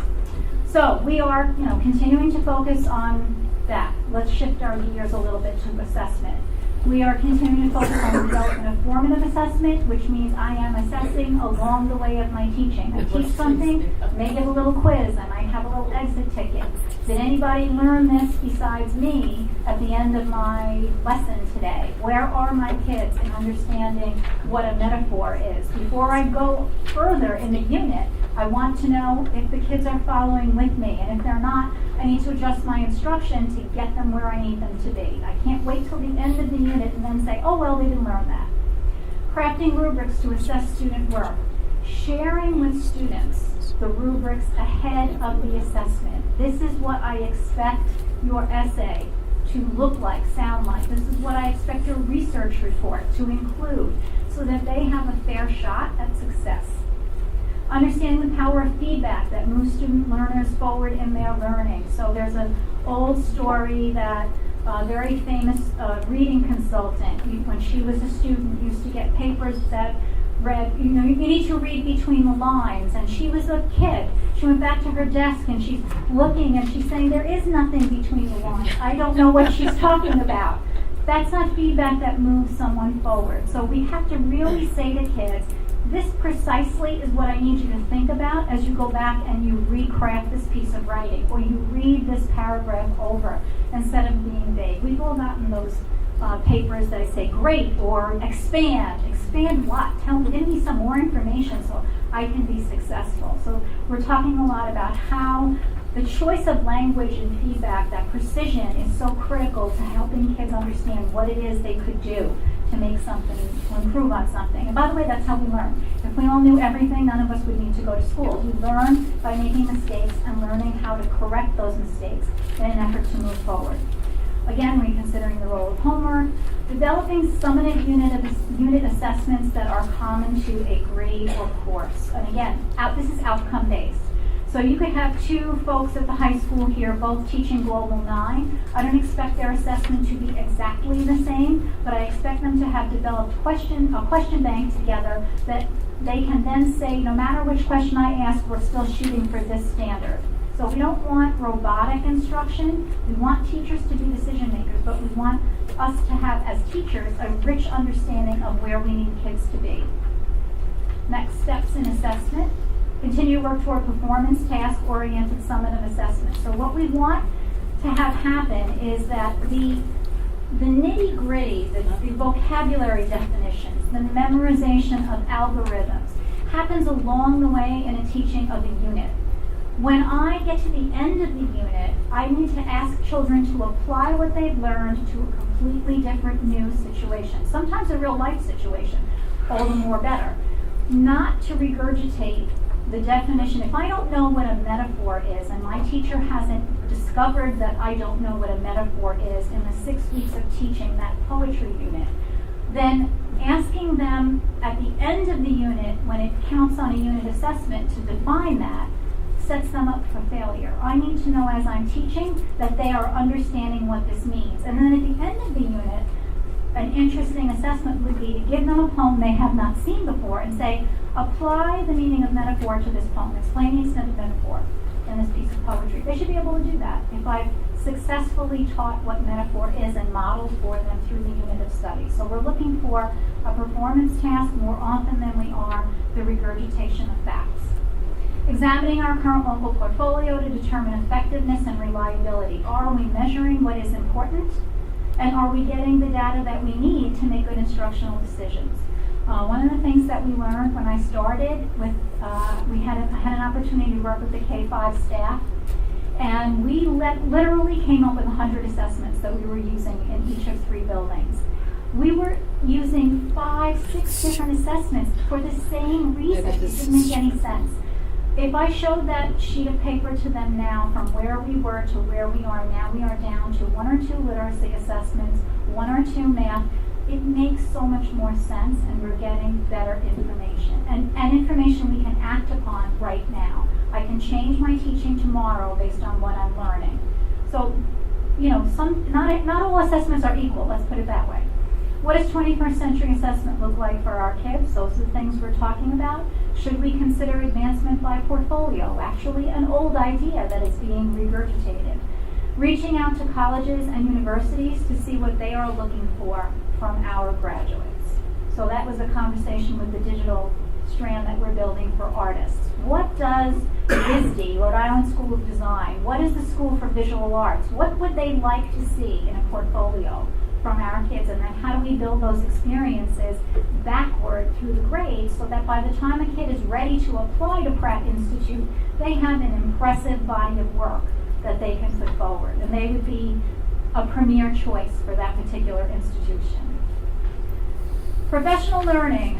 The most critical thing we do after hiring is professional development. If we have $10, 8 of it should be spent on professional learning. If we don't keep our teachers learning, we are falling backwards. We need to keep that conversation going. We're doing a great job with it. K-5 Reading and Writing Workshop is the premier piece. K-12 Reading, ENL, and SPED. Oh, those are the 3 groups of people most overlooked in a school district. Am I right, Lisa? Yes, you are. The reading teachers never get PD. The ENL teachers, nobody even knew who they were until Part 154 was changed 2 years ago. And the SPED teachers. And the important piece there, just to go back to something we mentioned earlier, was those folks need to be with their grade level colleagues or their course colleagues as well. So while they need their individual professional development, they also have to be with the people who are discussing the curriculum that they have to support. And sometimes that hasn't happened, and hasn't happened in other places too. Again, the new teacher induction program, we just talked today as a cabinet about what the next step is for our probationary staff in terms of learning experiences. And then having the instructional leaders join regional colleagues for their think tanks. We send all our leadership over to BOCES to talk to the regional social studies teachers, the regional math teachers. They are coming back enriched by those conversations because they're learning from one another. So what's next in professional learning? Developing an administrator professional learning series. So we have kind of ignored that a little bit. And we have our reading and writing consultants coming on March 29th to spend the day with our administrators. The expansion of specialized reading training for special educators, training of AIS math teachers, and the establishment of an instructional coaching model are all the things that are within the wheelhouse of the professional learning piece. So I want you to take a look at the 2 handouts that I gave you. And I think, you have a clip, Greg?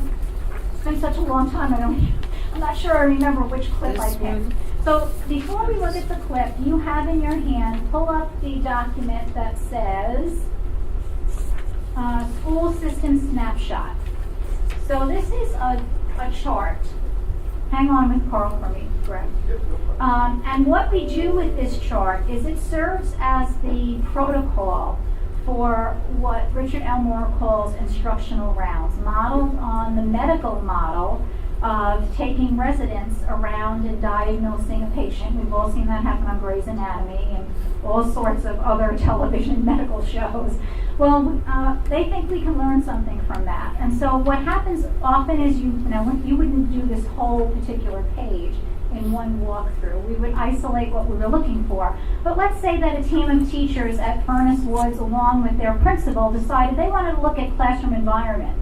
So that left column that lists some things we would hope to see in a strong classroom environment, you would go in and no names, you would just say, went into 10 classrooms today, 8 times I saw the objective posted on the board. 5 times I saw students regurgitating the standards that they were speaking to. So it's not evaluative of teachers, it's evaluative of program. And that helps us determine what's the next step in professional development. So this is just something that we're starting to look at together along with Judy Carr leading the leadership teams. And we'll do some more work with it in May and then probably some work over the summer. The other handout that you have is a handout by this fabulous man in the DVD. I hope you can hear this and appreciate what he's doing. Carl Anderson is our writing consultant. And the handout that I gave you is something he provides many times. Whenever he comes, he's got something interesting for our teachers to walk away with. So what you can see is here he's talking about the stages of the writing process and the quality of writing. So in rehearsal, in drafting, in revision, he's giving them on the right-hand side the questions that they could ask a child in their conference. And that's important. Conferencing with kids is probably one of the most powerful assessment moments. Absolutely. You are one-on-one with a student, and he can't escape you. He either knows the answer or he doesn't. You can't wait for the kid in the 3rd row, 4th seat over, to save him and raise his hand or shout it out loud. So learning how to confer, and that's Carl's specialty, is really critical. I think in this clip what you're going to see is he asks the teachers, and this is, I see Dory, so this must be 1st grade. This is his work with a 1st grade team, and he has asked them to bring samples of their student writing to the table.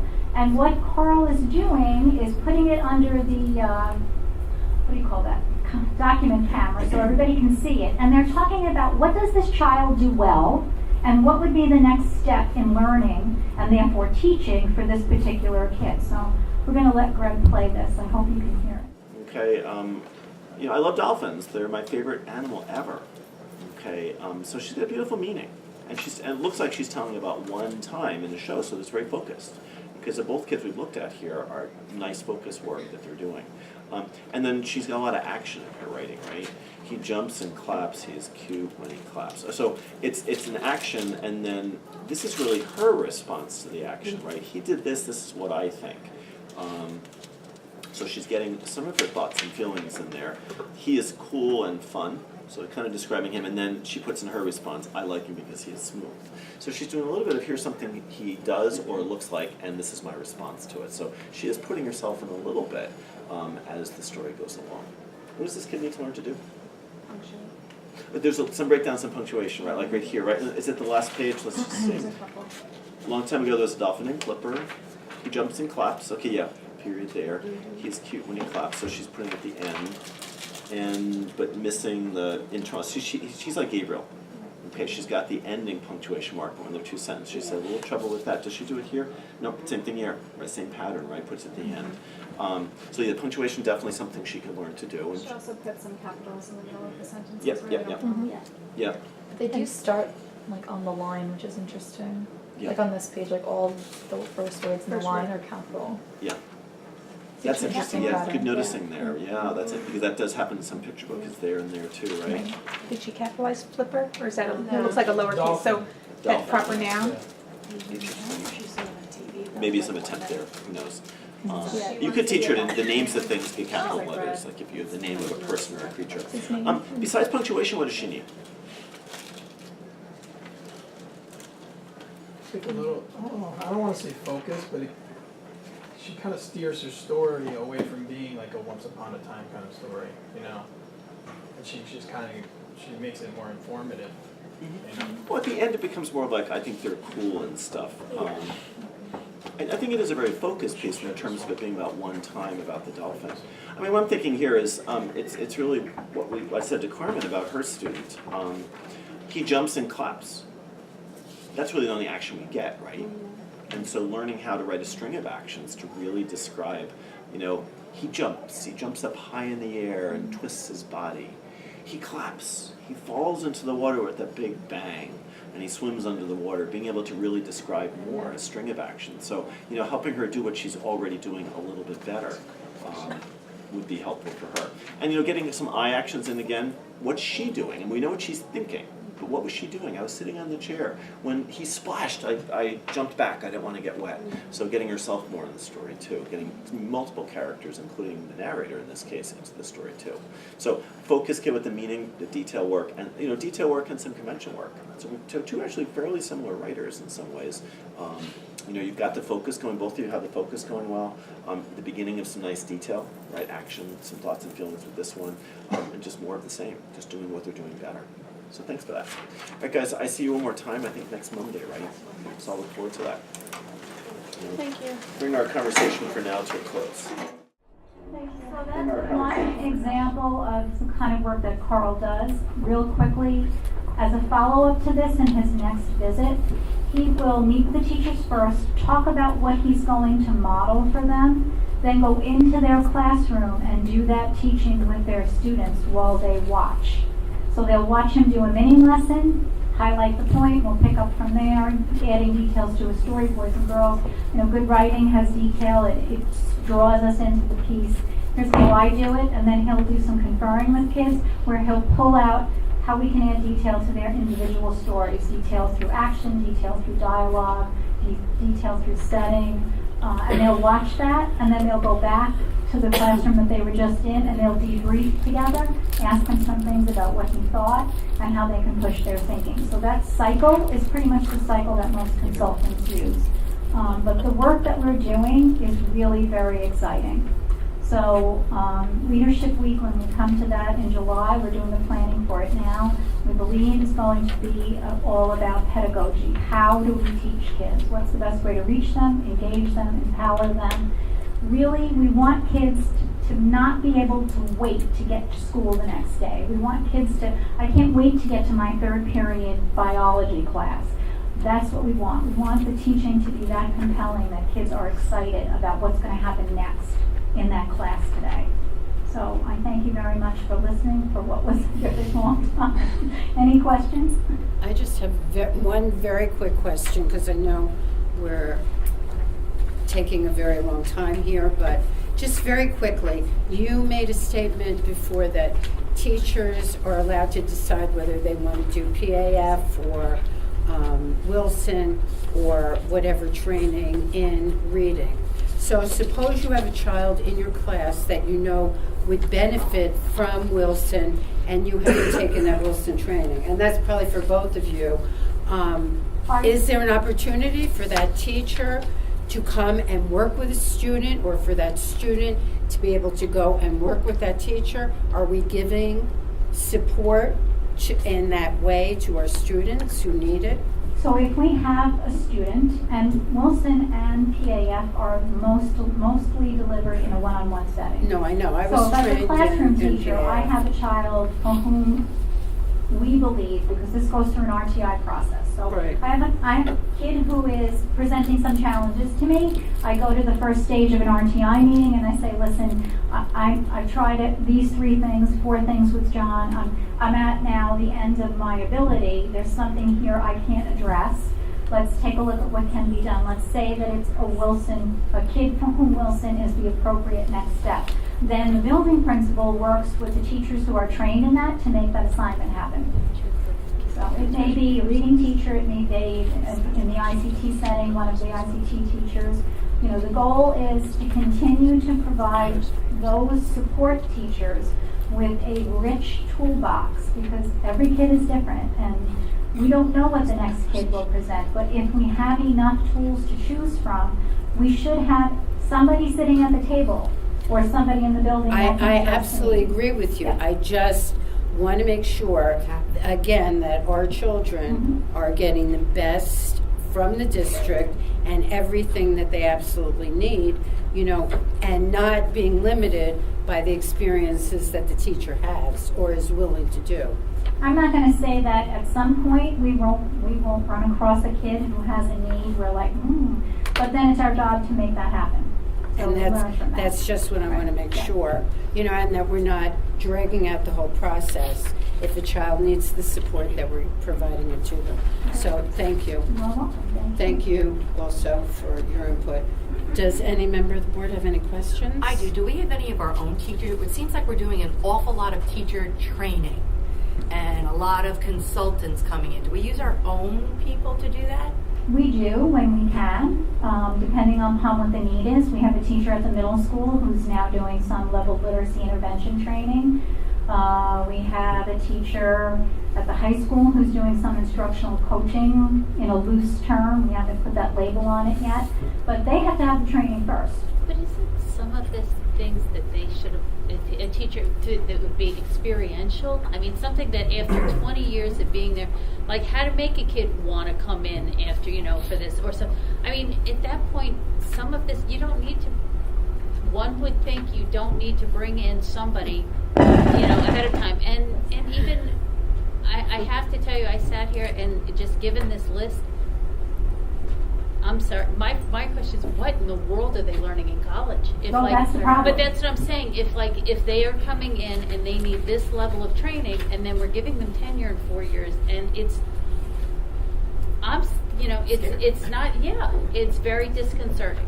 And remember then that they're working. The training that we have, even now, Mary Pat, we agree with you. I can tell you right now, I taught a graduate course in the fall at a university in the area, and I was horrified at what I was being asked to teach, because I know what they really need as opposed to what this course was going to give them. And I was supposed to give them the breadth of this in this much time.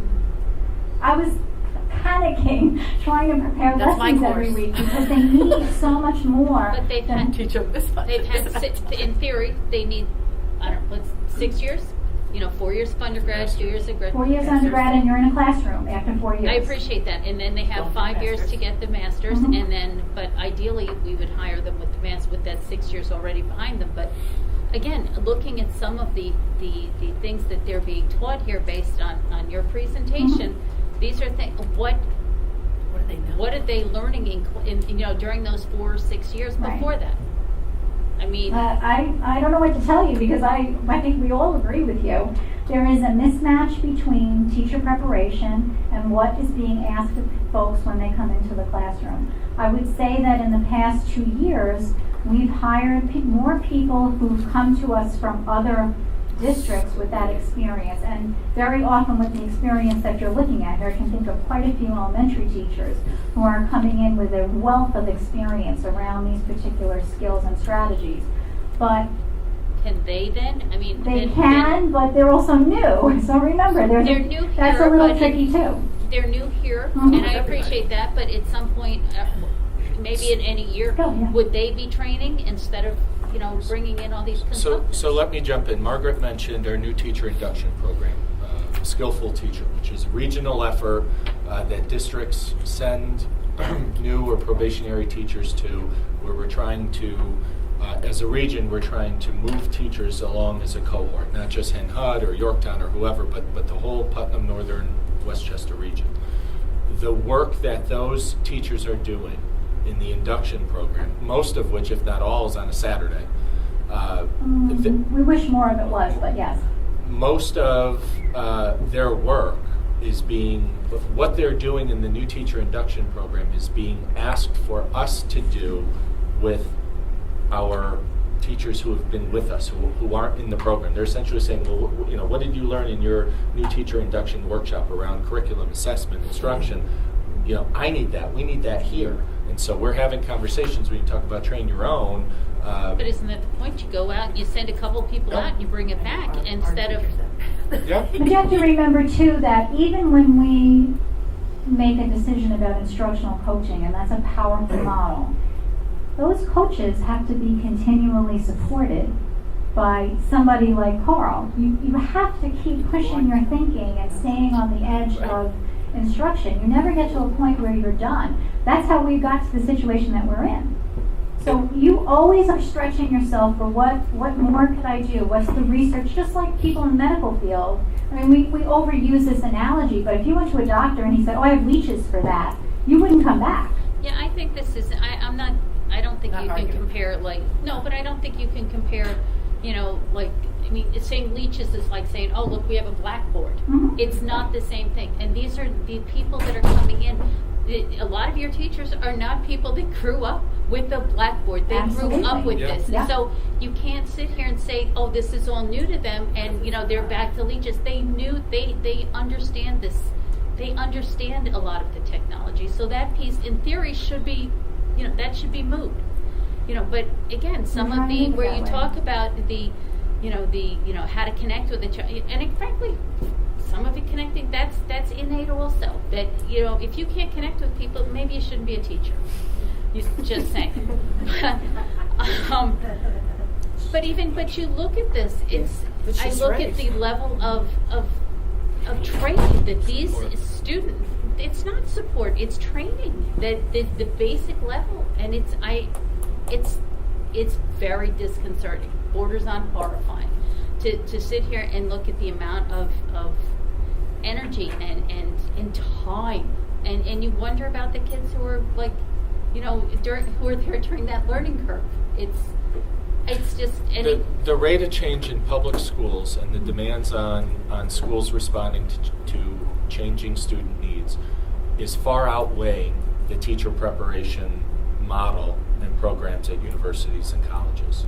And one semester of student teaching isn't going to do it. We'll talk about our program. Our program is we ask new teachers or teachers who apply for jobs to do model lessons, to teach a group of kids so we can see, do you get it or not? Not every district does that, but there is some deconstructing that has to happen. But doesn't every school have? My sister's a teacher. And again, back when it was blackboards, but but by the same token, she was her technology breaks down. No, but her training was her training required her to do like these student teaching and do semesters in doing this. Yep. So.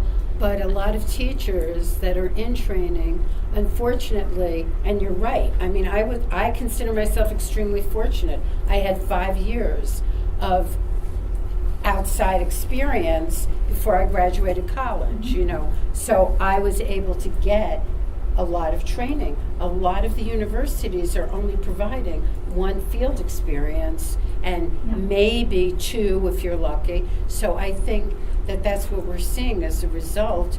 But certain things, I think you're absolutely right. It's ridiculous to think that you'd have to give a class in how to get along with students, or give a class on how to read, like a third grader's paper.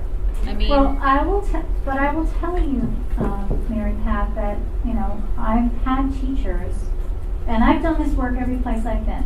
No, it's like true. Groundhog Day. Teachers are very happy, I think, for a lot of the professional development that they're receiving. Yeah, I think that they, when I came here and part of my entry plan, one of the things I heard over and over and over again was that we have not had any professional development in this district. So the districts around us kept moving forward in this work. And we remained where we were. Now we're beginning to catch up. But we had teachers who said to consultants, when I look at student work, I don't see what you see. So getting them over that hump and having them have, I'll tell you right now, and the people who came to the BV Literacy Night were stunned that the teachers spoke so enthusiastically about the work they're doing with Paul and Dan and Linda.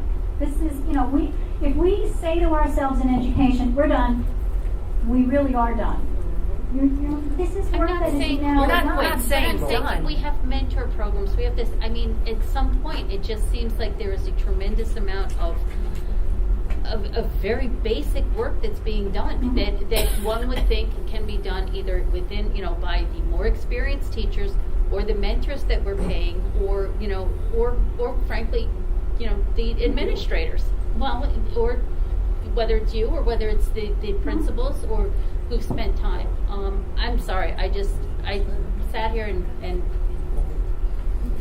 my blood is boiling. So we've had training for many, many years, and we have kids going to phenomenal places, etc. And I'm not saying, because we do best practices in my school too. We just don't do it to this extent. Are you at the elementary level though? I got a few things about elementary. I would love the kids to have handwriting, reading, phonics. I don't know where all of that went, because they can't even read cursive anymore. So So all I can say to you is Parents? we are All right. seeing improvement That's what I in wanna student see. work. From the time Carl started with us to today, the difference in the writing that kids are doing, first in terms of volume and second in terms of quality. You know, that's an easy area to pick because for most teachers, writing is about spelling and convention, but it's never about craft. So it's always about, you know, did I put a period at the end of the sentence? Do I have all my capitals? Did I spell all the words right? I wish they But did. the essence of writing is, do I have a message to share? And how do I prepare that message in a way that can be as powerful as I can make it? And then who am I writing that message for? But they need both. It has to be Of course they grammatically do. correct, But we weren't doing but they're not the learning. craft I don't part think of they're it. learning We're that only anywhere. doing the convention and the And grammar. I feel like And I don't maybe mean us here, because I've been So she's saying a few the places. teachers don't know how to That's do it. how it's being taught in general, because that's how we were taught as teachers, right? Yes, absolutely. not But teach All of handwriting? this is a No, new I taught concept handwriting. now. Do not talk Well, about I handwriting appreciate that, but tonight. you're talking about like judging content and the basics and everything. And what you're suggesting is that by bringing in this gentleman to teach the teachers, that our teachers didn't know that in the first place, how to convey that to children. And that's, True. All right. I don't believe that. More And it's- at a later meeting, Yes, perhaps in ma'am. the future, Yes, ma'am. could you bring some samples to share with the board, and we could continue this in the What about a teacher to tell us what they benefit from?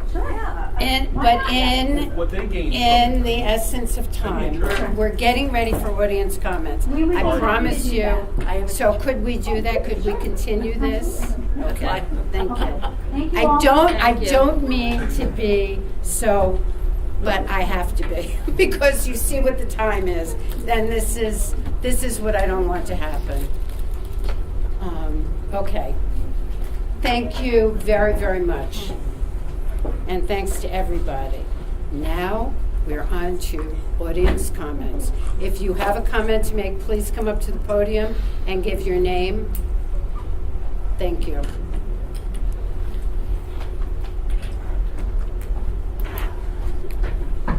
Sorry, I was ready to get down as you were speaking, but we weren't allowed to interact with you.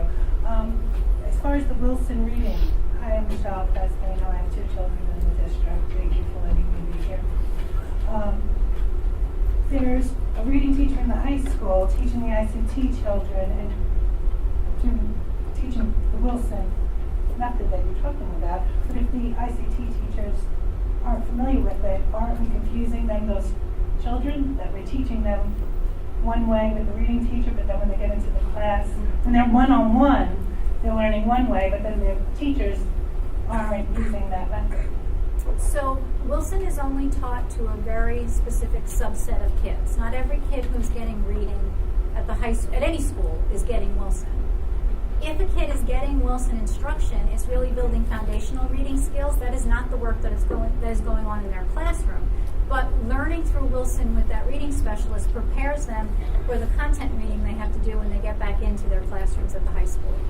Okay, but if those teachers aren't working with a reading teacher and don't know that method or working with them, it's almost Their like, work doesn't depend on them knowing it because they're not teaching reading. There's no teaching of reading at the high school.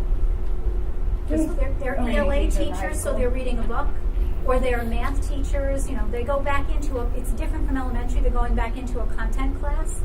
So the teaching of foundational skills in a Wilson program or LLI, for that matter, is a different experience at 612 than it is at K5, where there is more collaboration between the 2 groups of teachers. Because the classroom teacher at K5 is also teaching the ability to read well. In secondary, I'm going back into a science class, or I'm going back into a math class. So that Wilson work that I'm doing over here with that reading specialist is prepping me to be able to read the work that's happening. But that teacher isn't going to do any more reading work with me in content. okay. Second part of that question is, how are we working with, because there's a reading teacher currently in the high school, but she was only placed in the high school this year, so the freshmen are benefiting from the reading teacher, but the 10th through 12th She's graders. working with kids in 9th through 11th grade. Okay, but they haven't had a reading teacher. Some of them are in 12th grade and haven't had a reading teacher for the last 4 years, so how are we catching them up? Well, I don't know how she's going to be able to catch all of them up, but that is clearly a flaw that we had. We had for a while also no reading program at the middle school. and we just put that in place 2 years ago. So we're clearly playing catch-up, with the exception of kids who, in a special ed setting, should have had that reading instruction coming from their special education co-teacher. So we don't have a program in place for the kids that are graduating this year that I can't speak to the levels of kids that the teacher at the high school is working with, but I know she is working with kids across the grade levels, and she worked hard with Mr. Mackin and Mrs. Nyer to identify who those kids were that she could begin work with. And so we kind of, stole from Peter to pay Paul, and we took the reading teacher from the elementary school to put her in the high school. Are we doing anything to replace her? Of course that's we are. where it matters Of course most, we is are. starting them early. We didn't take anything away from anybody. We made sure that we had people at every building to match the level of kids that we need, and we review that. As a matter of fact, we're just in the middle of reviewing the mid-year assessment, so we don't shortchange anybody.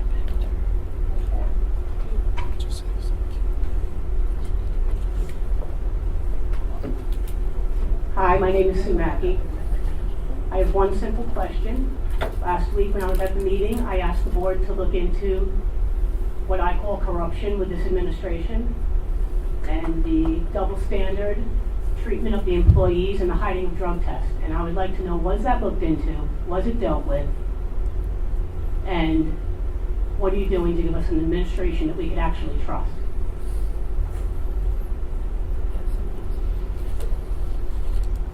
I can tell you the matter was looked into. There were some questions the public had and the board had, and I can tell you we looked into them. I believe the one question was whether or not a particular individual was driving a bus or a district vehicle, and we answered that on the spot and said no, and that remains the answer. Other than that, just like we talked. I'm not speaking about an individual. I'm speaking about a situation where we have an administration that thinks it's okay to hide a drug test twice, and we have an administration that is treating employees differently with both having the same last chance agreements in place. This is situations. I'm not naming names. I'm not speaking of a specific employee. This is a situation. And if you're hiding drug tests for one, we don't know you're not doing it for more. Okay? So this does need to be answered. You can't say hide behind I can't speak about an employee, because we're speaking about a situation.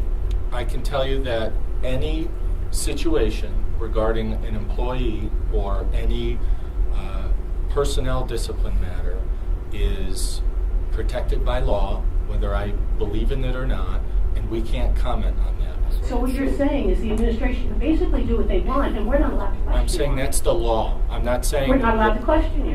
No, what I'm saying is we're not allowed to answer specific issues regarding particular employees. That's the law. We're not speaking about a particular employee. We're speaking about how the administration is handling things incorrectly, and that should be answered.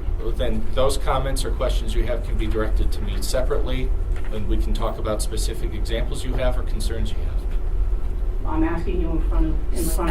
And I am telling you as board president, if you have questions, and I know you do, please either email them to me or Mr. Well, listen, I've Hochreiter, emailed the board before and they've ignored me. We will so. answer you. That's the best we can do. You guys can't keep hiding behind We're not asking about an hiding, employee believe because me. no one's asking about an employee. We're asking about a situation. We are not hiding. We are being You're as refusing to transparent as answer possible. because you have a corrupt administration and you have no plans of doing anything about it. And that is really a problem. And I don't think I'm the only one who has a problem with that. And you can smile, Mr. Catalan, because guess what?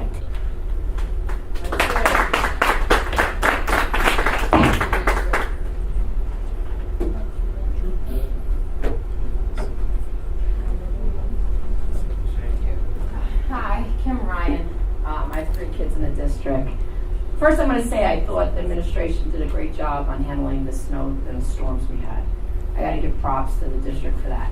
However, I came home today and my daughter told me what Blue Mountain is going to do for an active shooter. Bad choice of a protocol. I don't get it. And I understand you didn't have a lot of time maybe to form something, but we got to think better than that. That's very scary to me, and my daughter was scared. Because she's like, Mom, wouldn't the person just come in and just start shooting? I'm like, yeah, he'd be dead probably. And with that, I also last time we came, we talked about protocols. I forget what we call them, protocols, policies. And you guys were going to get back to us on what is actually written to deal with these types of situations, or if they weren't written, that they would start to be looked upon and we'd find something out maybe today. So I'm wondering if that happened. And with that being said, we were also told that the walkout, whatever the protest or the respect for the students who died, I don't know what you want to call it, was going to be an okay process for our kids and they weren't going to get penalized. But the principal of BMS sent out an email and told the students today that they will be penalized if they walk out. So I'm just curious, I don't know where to go with that because the administrator said you're going to be okay, but the principal's now saying you're not. And my daughter's curious if she doesn't want to get in trouble. You know, she's a good kid. And so I'd like to have that addressed today. Thank you. Yeah. I'll start with the concern around the walkout, or what has been dubbed a walkout. The middle school will not be supporting a physical walkout, and I believe what Mr. Owen sent today was that if kids leave the building without permission, there could be disciplinary consequences, and that was the same consideration that the high school had. So the high school had, both schools have different plans to address this issue, both within the building. So they felt compelled. In fact, they felt it was important to let parents know that if kids did that and deviated from the plan that was approved, they wanted to give notice to families around what potential discipline could be. Regarding any process or protocol regarding student discipline, there were some comments a couple weeks ago, right, when we last met on the 28th, and the school board of education has to approve annually district code of conduct. The code of conduct complies with Education Law 3214, and I won't get into the specifics. But it's a code of conduct that's mandated by law and that has to be annually reviewed, revised, and approved by the board. Typically happens in August, and then that document gets published online, gets emailed to parents, and students have to sign acknowledgement of it. So any and all disciplinary procedure, any and all disciplinary process is found in the code of conduct. It spells it out very specifically in terms of who's responsible for doing what with information that comes about regarding a student or even a teacher issue. So I would refer you back to the code of conduct. Given some of the concerns that were raised a couple weeks ago, we had our attorneys look into it to make sure that our code of conduct not only complied with law, but also address some of the very specific concerns that were raised a couple weeks ago, and they confirmed that it does. Any changes to the law, whether it's state or federal, needs to be reflected in the code of conduct, and we receive those updates annually throughout the year, and then they get captured in the revision. The board approves in August, and then it gets published end of August or early September. But I thought we were addressing more the situation of like a shooter situation. You have to go.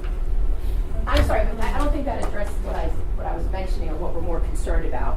We do have a policy for disciplinary actions. I'm sorry, then I misunderstood your question. Yeah, I'm sorry. I meant to say, where are we now with the situation if there is a threat that comes in?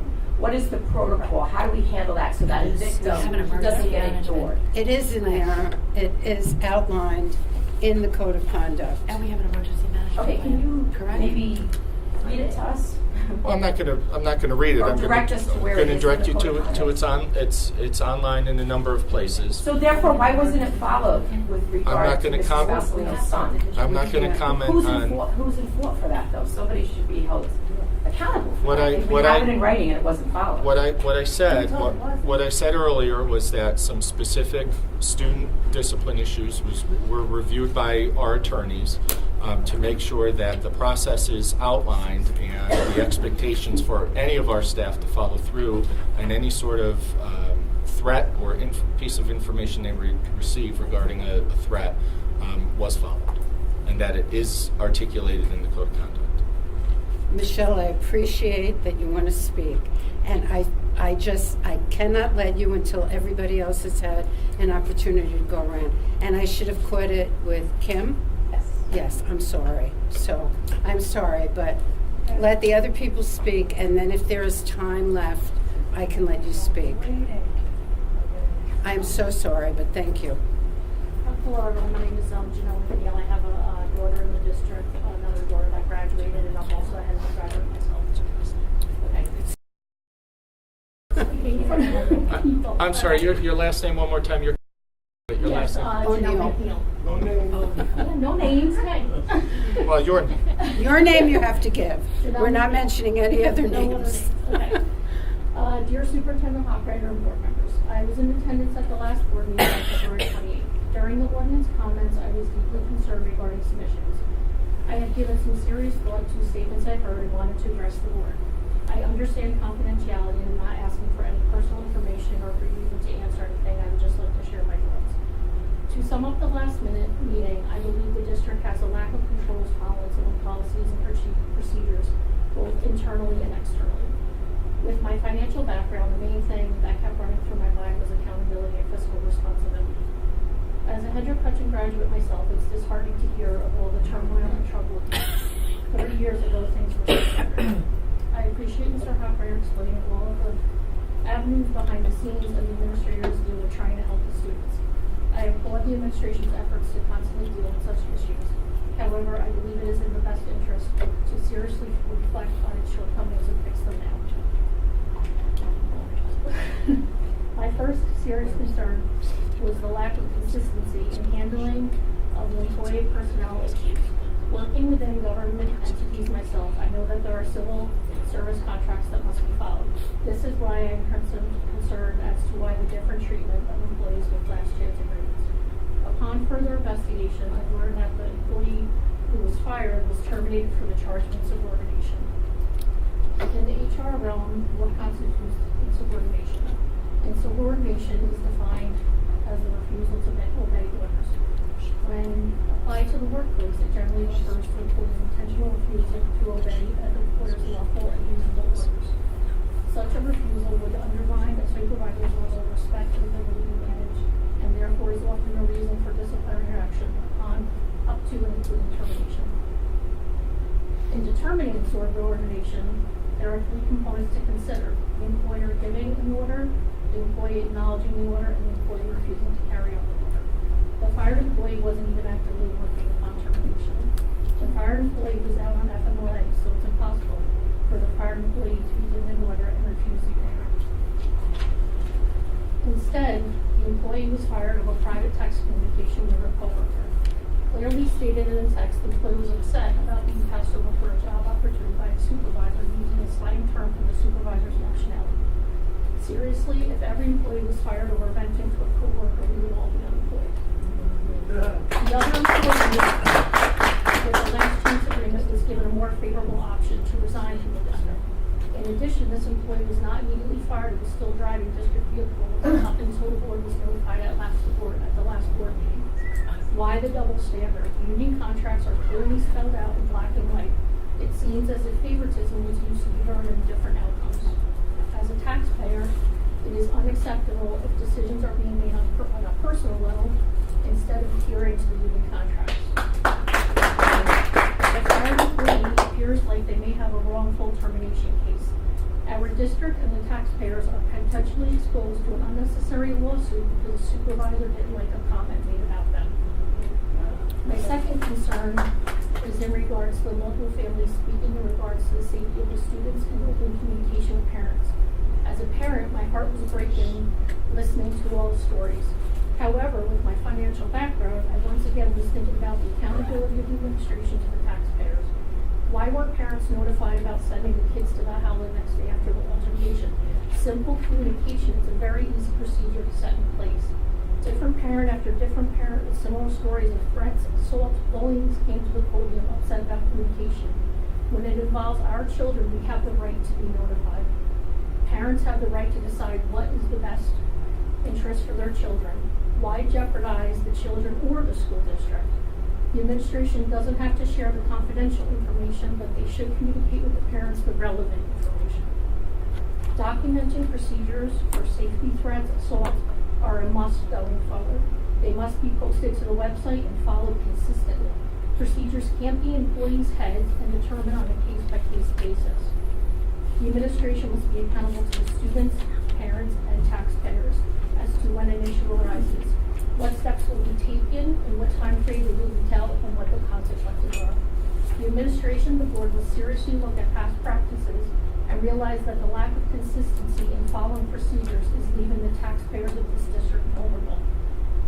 If expectations are clearly documented and followed, you can ensure you are looking after the best interests of every student, parent, employee, and taxpayer.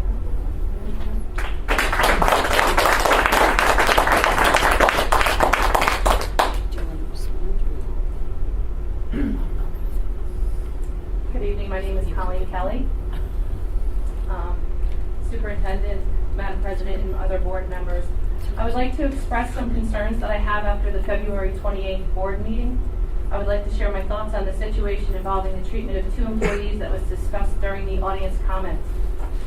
As an IT professional and project manager, I'm quite versed in process, procedures, and adherence to project management policy. This, as any policy would imply, requires following a standard set of guidelines for running a project such that the customer's desired result is delivered on time and within budget.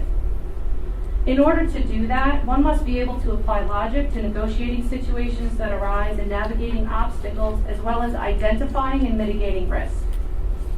There are governance controls which provide checks and balances to ensure adherence to procedures, and if called into question or called into audit, the project would pass muster. There's an obligation to work with complete transparency and integrity in order to deliver the same quality of service and product to each customer. As a taxpayer, I am a customer of this district, and by paying those taxes, I have a certain level of expectation of you, the Board of Education. I expect that you are following a set of guidelines as laid out in employment policy, as well as teacher and civil service contracts. I expect you to apply logic when negotiating unsavory situations or navigating obstacles.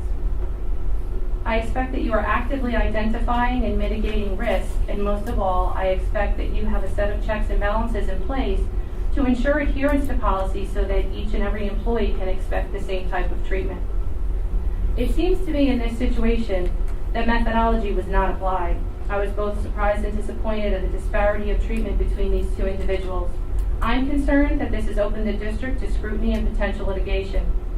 These workers have contracts, and I just can't understand how those contracts were adhered to appropriately given the circumstances described in each situation.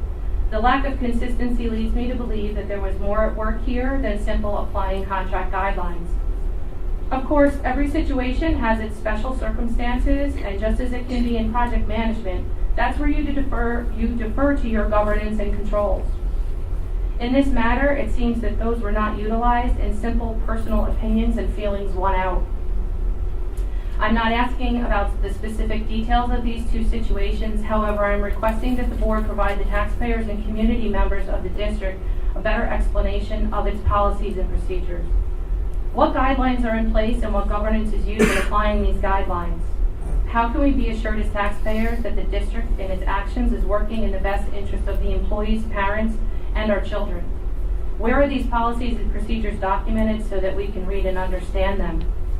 What process of checks and balances is in place so that the taxpayers are provided the best quality of service and use of our tax dollars? The administration and the board owes us at least this much. I would like to see this addressed quickly and be assured that we are going to continue to have one of the best school districts in the state and be an example for others to follow. Thank you very much for your time.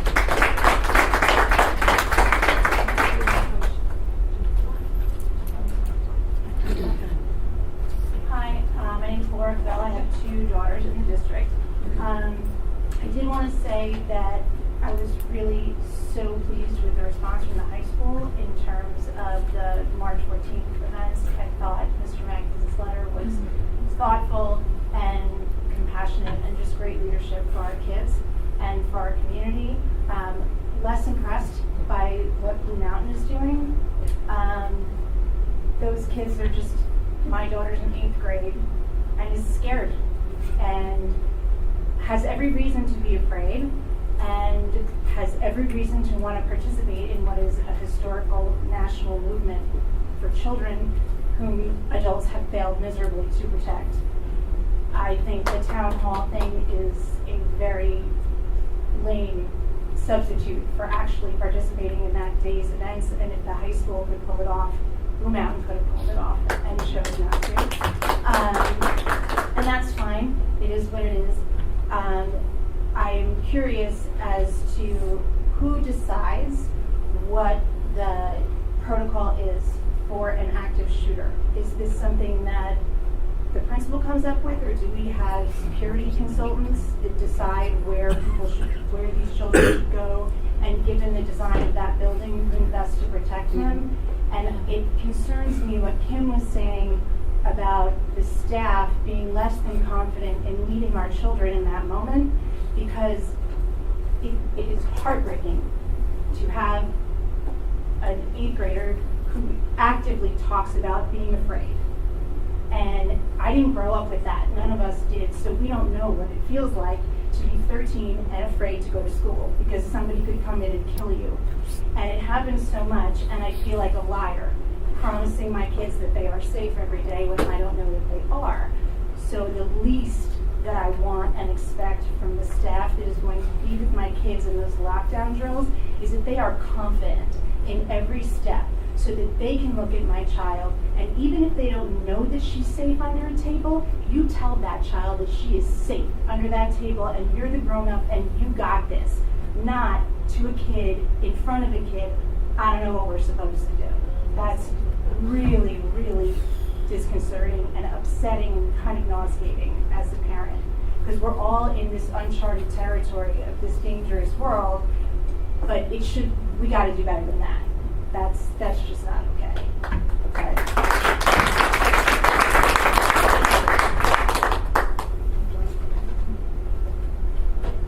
Hi, good evening. I just have 2 quick questions. Margaret, on one of the slides it said that my name. I thought you heard it right. Sabrina Santucci Ferreira. One question for Margaret. The math, you said training for math AIS. We don't have any math AIS teachers. Are we hiring some? We have been I think I said that we were experimenting with it in one building this year. And that I just talked with the 3 principals today about identifying the person to carry it forward in each of the 3 schools in September. Once we know who those people are, we're going to bring in some people to do some training for them and potentially even offer some more math support for teachers in general. Okay, so you were looking, I just want to recap, make sure I understand. You're looking for someone, I guess, that's inside of district that you're pulling, so it's not necessarily new hire, like one teacher per building. Yeah. Okay, thank you. And then my other question was for our Director of Pupil Personnel, was you said that you were going to present at SEPTA that how ICT will look differently next year. What is going to be different about ICT? It's going to look as a different model, because right now we have kids in there for in the program for 440 minutes, 4 hours and 40 minutes, and not all kids are fitting that profile. Some kids can be in that ICT class maybe an hour a day and need some skills and some gap filling, and some goal setting and goal development. So we're going to look at it differently. So we've worked with the ICT teachers, we've worked with the building principals, and we're going to lay it out for the parents next on the 27th. I want to say it's next week. So are you looking for something that's more restrictive or less restrictive? Because I'm not there. I taught ICT for 5 years. So it's not. I wouldn't say it's a little bit of each. It depends on each kid. It's going to be individualized for kids. So a kindergarten, for example, may have a traditional 4 hours and 40 minutes, but we're talking maybe doing 2 hours and 40 minutes and 2 hours working on skills. So we are not. So it's the reading. It's the different math development, social development. So we're working on different levels.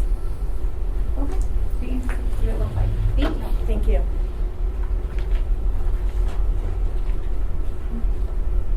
My name is Melissa Rausch. I do have one quick question for Margaret. In regards to the reading. For a child who is 3 years behind and is in 4th grade and is in an ICT program, their special ed teacher is not trained in the Wilson program. How is he going to get the reading that he needs? And he's identified to have the Wilson reading program. Okay, so that's a great question for the 2 of us to talk about, because the first thing we have to know is that the right approach for your child? How do you know that? Because that's what he was told he needs. Okay. And that was identified this year in the AIS program before he got it taken away. Because he has an IEP. Well, he or she. That's what they were using. You don't use Wilson in a group. He's getting individual. Then I'm going to guess that should have remained a process. I don't, why don't we talk after this privately? Yes. I tried to email you. I Melissa, tried to call you, and I've got what I want you to do then, if you have emailed in the past, please CC Mr. Hochfeld or myself on the email, because I really think in the interest of time and in the interest of you getting the answer you specifically need, I think emailing Margaret the other question is, would benefit. I know that Lisa's coming to talk to special ed parents about the changes in the ICT program. But what about the parents who are having their meeting prior to the 27th? Good question. That's a very good question. So people are having CSEs prior to the 27th. So Ellen is running those meetings, Ellen Gargiulio, so she'll go over the different options at those meetings. Yep. Okay. I just don't want the parents to be blindsided. Exactly. And they can always email me now, and I can reach out to them or call me. Okay. And if they have questions specifically, just tell them to call me or email me. Okay. Okay? Thank you. Thank you.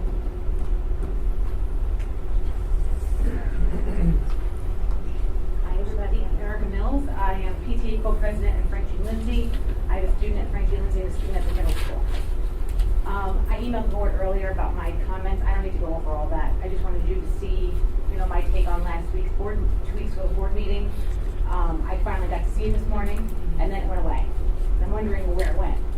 We had to redact some names. Legally, you can't have names mentioned, or there's certain things that have to be redacted. Right. And I think that when we went through, redacting the names, we missed actually one name. Okay. So we had That to makes go sense. back and redact that name, and then we could put it back up for viewing. Okay. And that was my whole point in, the comments. I know last week, believe me, in lieu of everything that had happened with Parkland, we totally felt that everybody had to have an opportunity to speak to the board and to make their concerns known, and we did sit and we did listen. I know. I totally And appreciate that. I am We all so happy appreciate we that. did that, because I think it was important for the community to have that opportunity, and I think it's important for the board to also have an opportunity to hear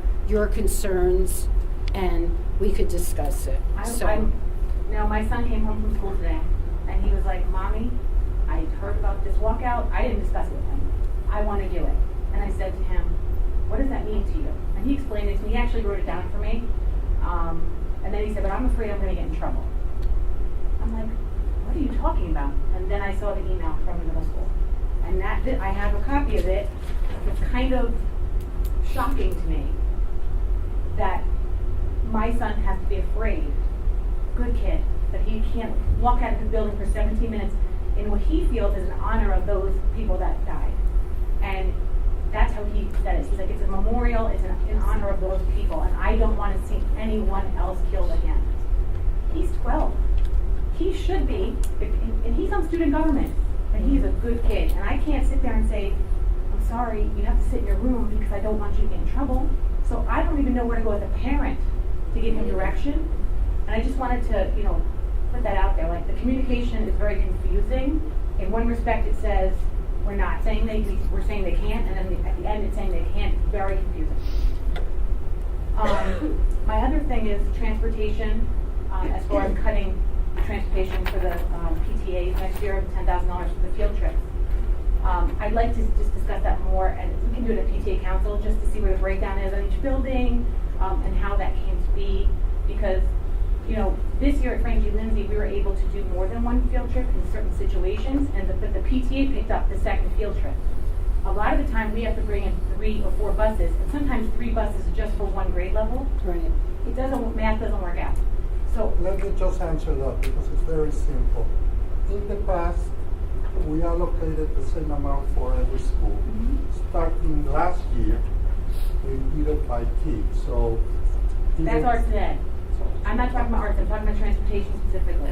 that's Same also thing? that's Okay. exactly the same. Okay. So the total was thought, but probably because with the idea that every kid would have one trip. Okay. And if the PTAs and the We principals have been. believe that they should be more, then they should And we raise haven't, and because pay. the PTA has taken that But on. that's what I'm saying. That's the idea, but definitely I'll be in the next PTA council and we can discuss. Okay, I think it would be good just to go over with all of us and have it more visual for us. I think that's it. Everything else is in my email. So, thank you very much. Thank you. Thank you.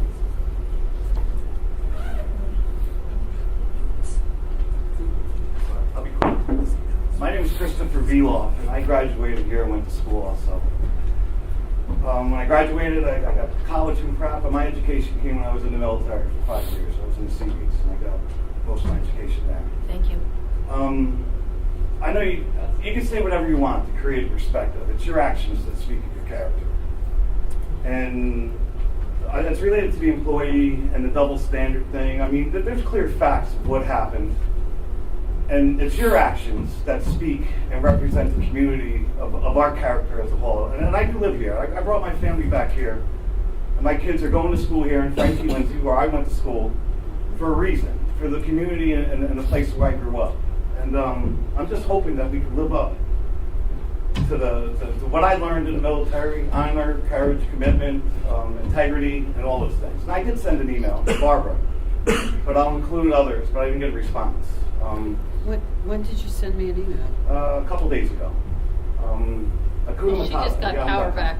I'll include, I'll CC everybody. I am so sorry. I mean, we read Little House on the Prairie when I was a teacher at Frank G. I never thought I'd have to live it, but So anyway, I you know, just sent an email. I'm apologize. concerned about this double standard, what's going on. I can't believe that you would fire somebody over a text message of representing somebody's nationality, and that was kind of the basis of my email that I sent, compared to the last agreement thing. In the military, there was zero tolerance. There was no second chance agreement. I mean, if you got caught with drugs, you were done and it was over. But this second chance agreement, and get hit twice for the same thing, and have the double standard. I didn't create the situation. I didn't do this. So all this happened here on your watch.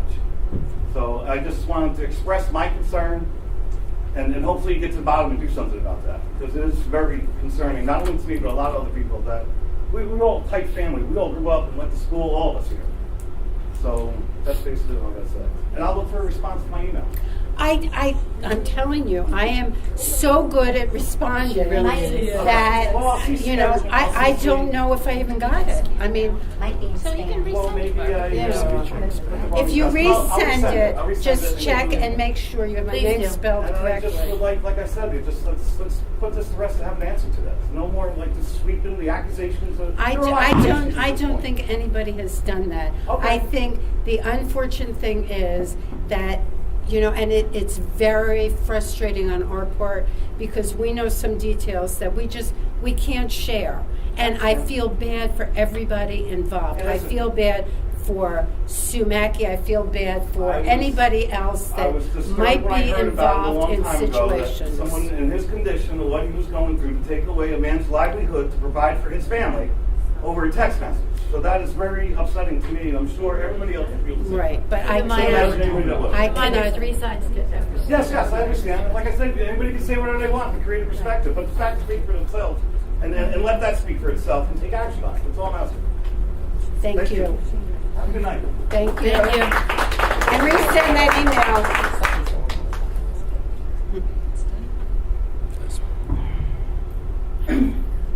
Last week I started by sharing a brief story after Sue spoke about the double standards and with a teacher that was able to stay on.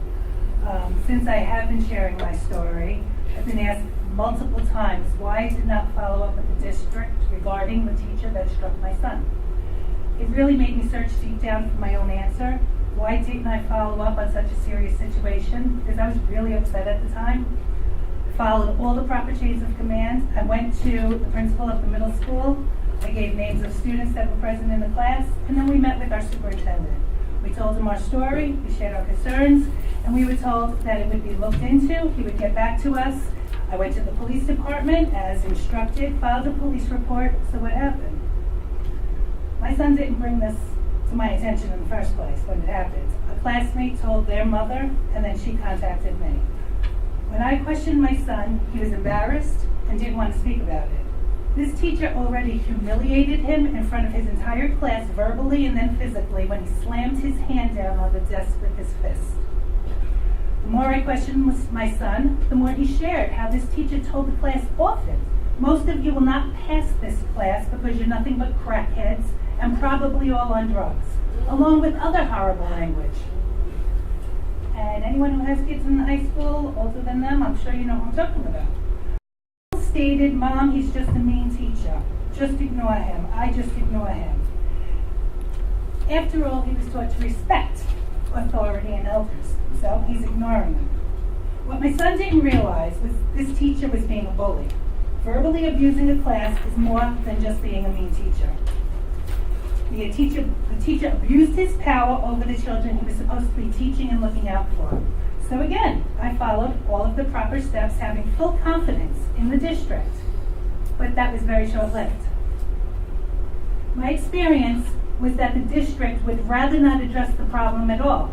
Some of their response was, we've never had a problem with this teacher before. This is the first time we're hearing of it, and that they would look back into it and get back in touch with us, which they never did. So I followed up with them, only to be told they couldn't discuss what was being done behind the scenes, share personal information on that teacher, or how he was being disciplined.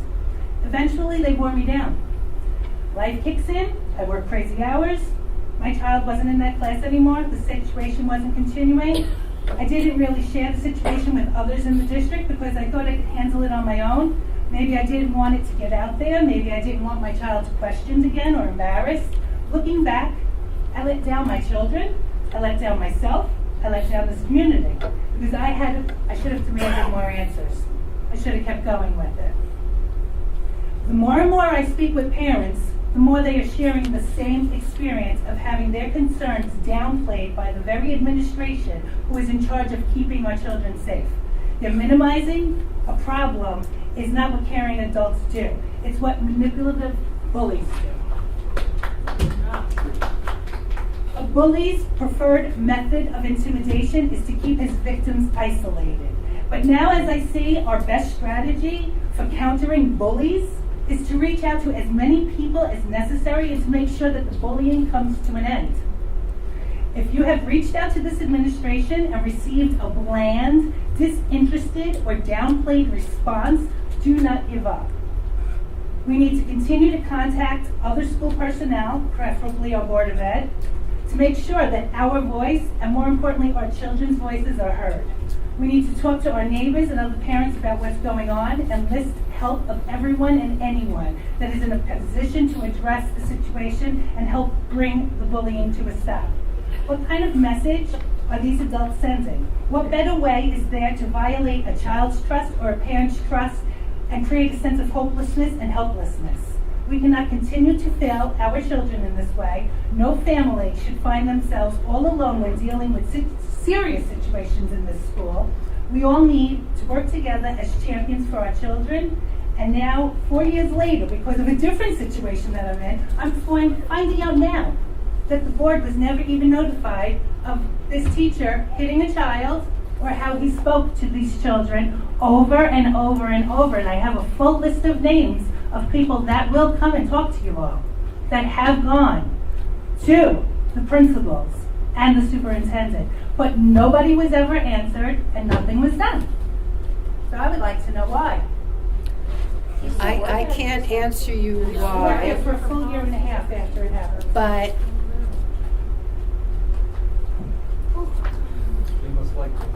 They like that. That's not. I'll talk a little bit about process. Any employee who works in this district is entitled to due process. Due process is governed by education law. Due process is governed by contracts. Due process is governed by employment law.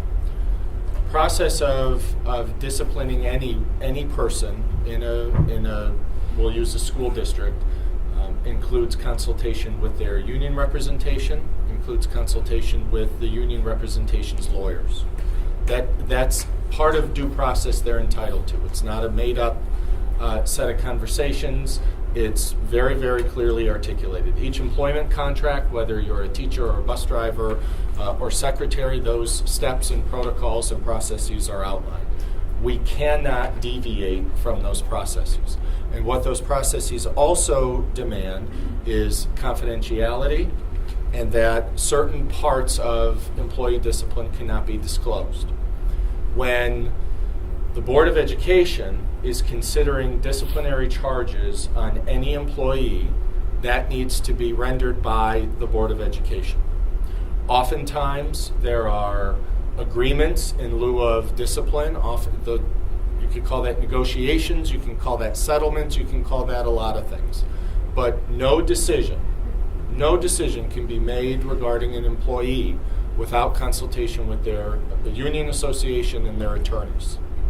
So there is no decision that we make about any particular employee or any particular matter that doesn't get vetted through many, many different layers of accountability or many, many different layers of other involvement. Whether the claim is true or whether the claim is false, whether there's a negotiated settlement or whether or not the board, and only the board, can terminate someone's employment, those have to remain legally confidential matters. How do they Excuse me. do it Excuse if me. they don't know? Michelle, I'm going to have this conversation. I'm going to answer some of your questions. Two different things you're talking about. The Board of Education meets for typically 1 hour before each board meeting in executive session. Executive session is a set of conversations and information that is privileged and protected. It's not for public consumption. These folks know more information about certain individuals and certain circumstances and certain issues regarding people's employment or employment record more than any of us care, because it's this group that needs to determine whether or not we discipline certain people. Sometimes it's this group to determine whether or not we try to find an alternative resolution. Sometimes the Board of Education doesn't need to be apprised because issues don't rise to the level of employee termination or employee discipline. There are things that are handled at the building level. There are issues that are handled through a number of other alternatives, again, outlined in education law, outlined in contracts. We can't make those processes up.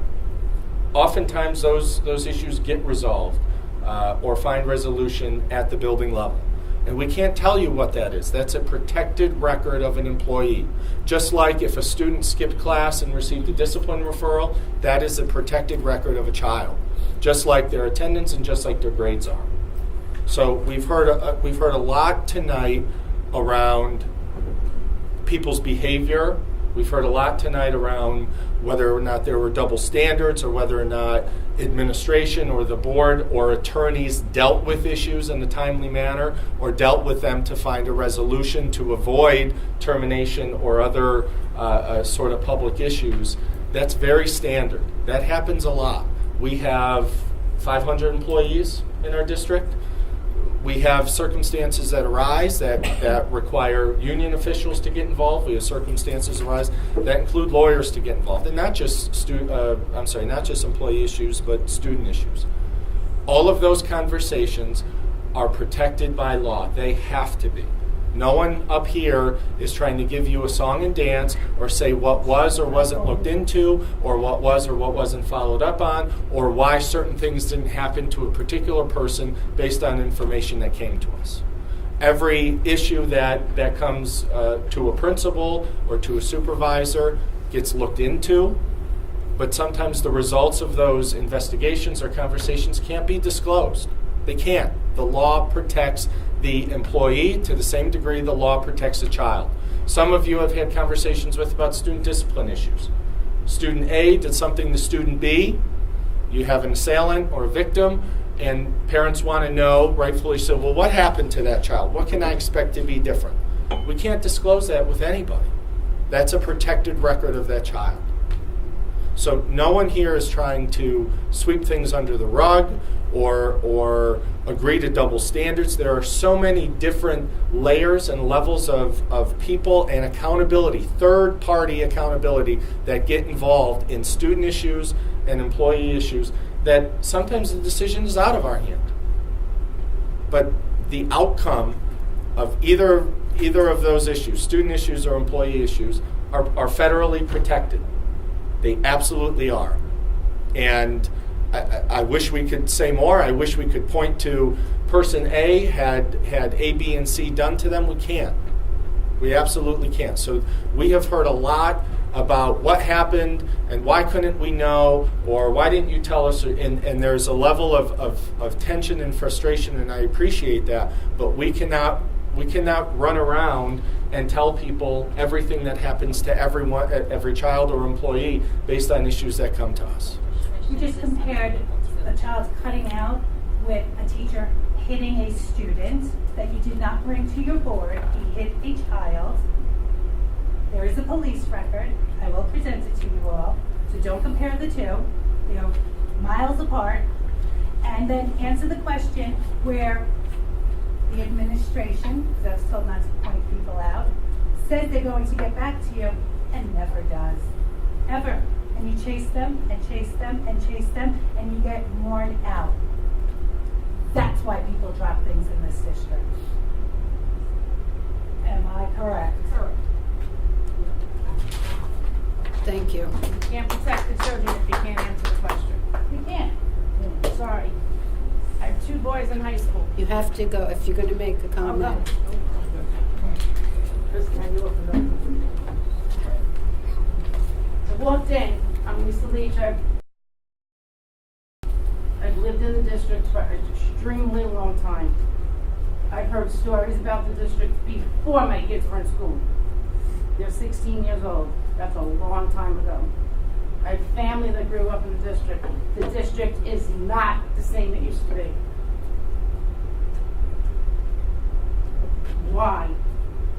You have a reputation. You're not living up to it. I walked into the building tonight to come to a meeting, to get information, to get answers. Where is the safety that the door is open and there's no security? How are the kids protected? Can somebody give me an answer? Obviously not. It's not the first time I've walked in to a Hendrick Hudson building without protection. There's no sign-in. Do you know the names of everybody here? Do you know that we're all leaving? My kids are going to come to school tomorrow. Can you guarantee me, with that front door open, in the evening, in the dark, that there's nobody else in this building, that we're not going to have a problem tomorrow going forward? Nobody has an answer. Why?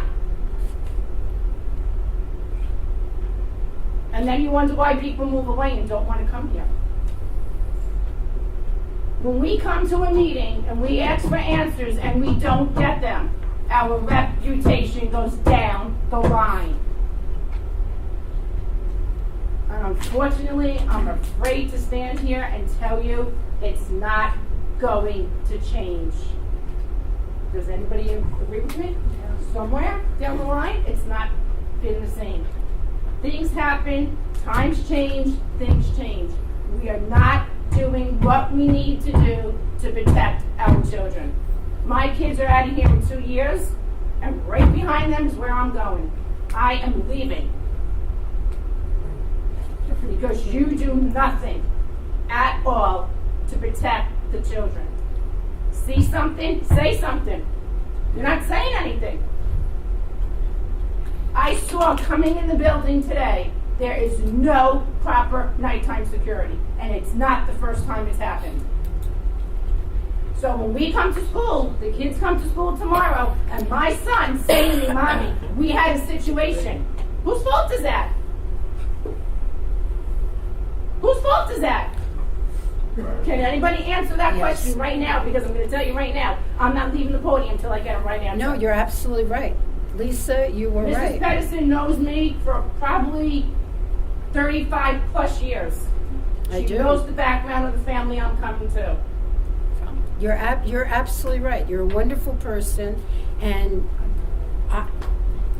We had a conversation. It was actually, we had a board meeting the day of the Parkland shooting. Okay. And I made a comment to say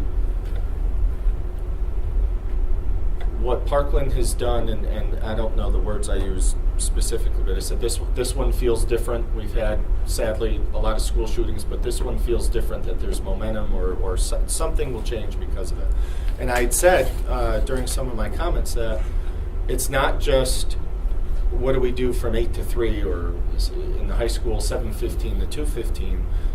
We have a public meeting, and I said this on the 14th of February. We have a public meeting, and the doors are wide open because the Board of Education has to have a meeting in the public, and that some of these things we have taken for granted, PTA meetings, concerts at night, any athletic contests, anything, is forcing us to rethink how we organize ourselves and the message we send in terms of creating a more safe environment visibly, whether it's police officers here, whether it's doors are locked and you buzz in to even come to a board meeting.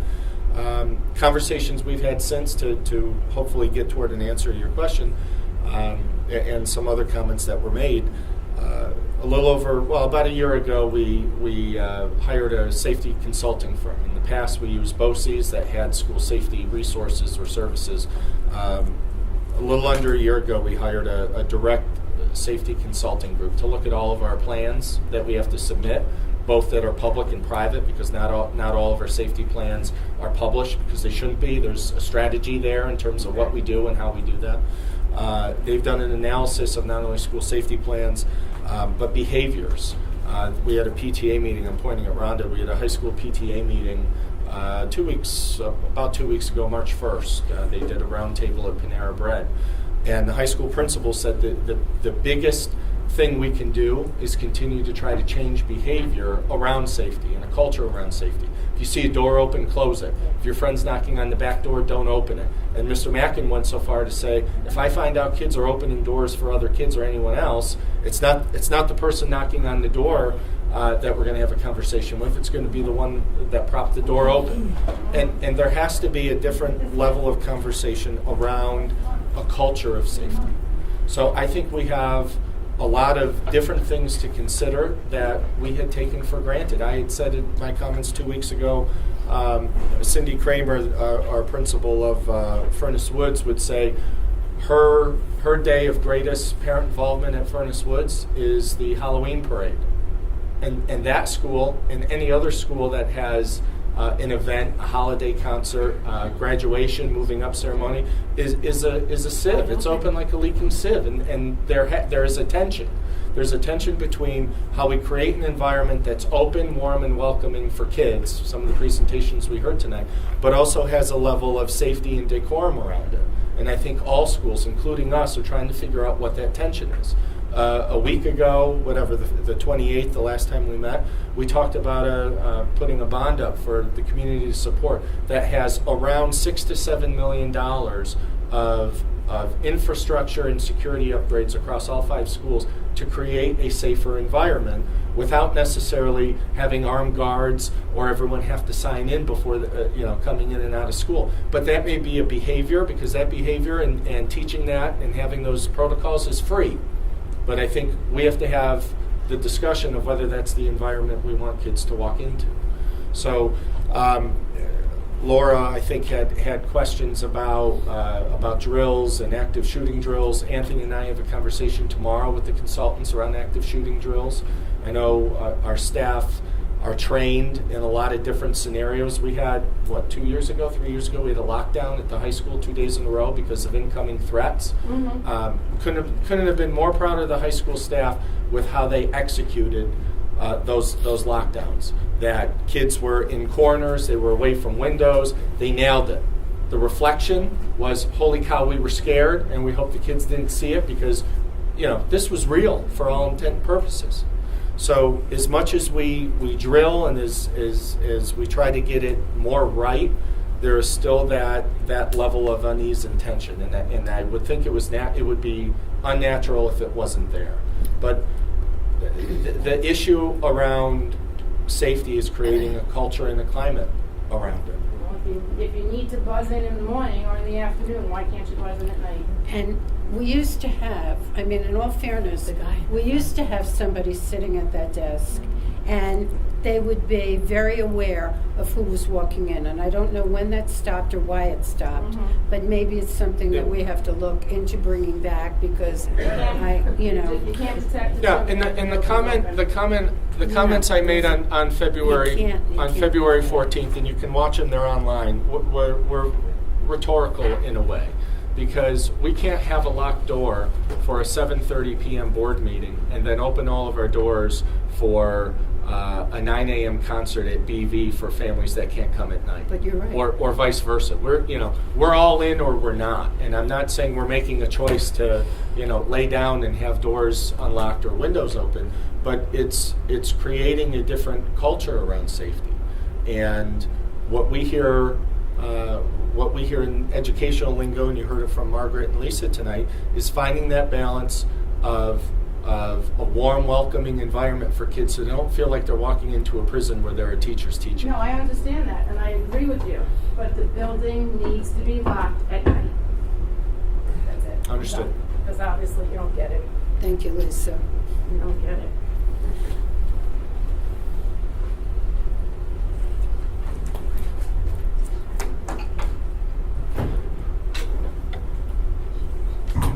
Good evening, John Benedictus.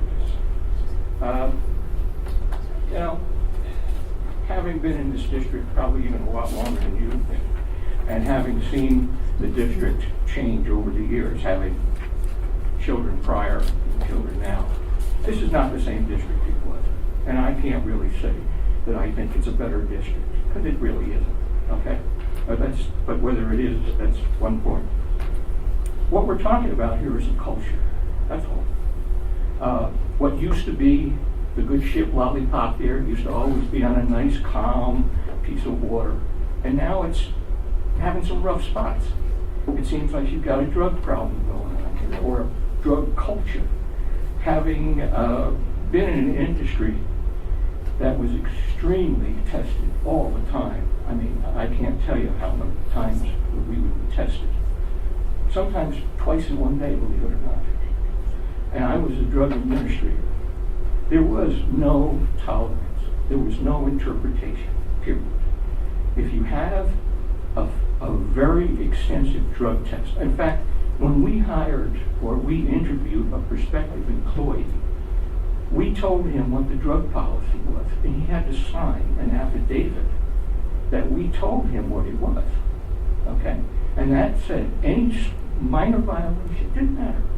He was fired immediately, or she, okay? And this is what you're doing here. It seems like there's some interpretation going on here. There can't be interpretations in a drug program. Either it is or it isn't. Now, you have means for someone to say, I can't take it today because some doctor just gave me all kinds of whatever junk. But that person, in my particular industry, he shouldn't have been working anyway. Okay? And a failure of a drug test was exactly that. You failed. There was no rehab programs for you. There was no interpretation. That's your drug program. You adhere to it. And that's a culture. Okay? Like I say, I've been a little behind the power curve here, so I don't know exactly what is the full information. But it doesn't matter. Either you do it or you don't. Now, the next thing, I think she's left, but whatever, this controversy about bullying the teachers and stuff, that's a cultural thing too, okay? How do you prevent stuff like that? You monitor it, okay? Again, I was in an industry, still am part-time, that as soon as I started doing what I was tasked to do, you could hear every single word I said and every single word that other people said.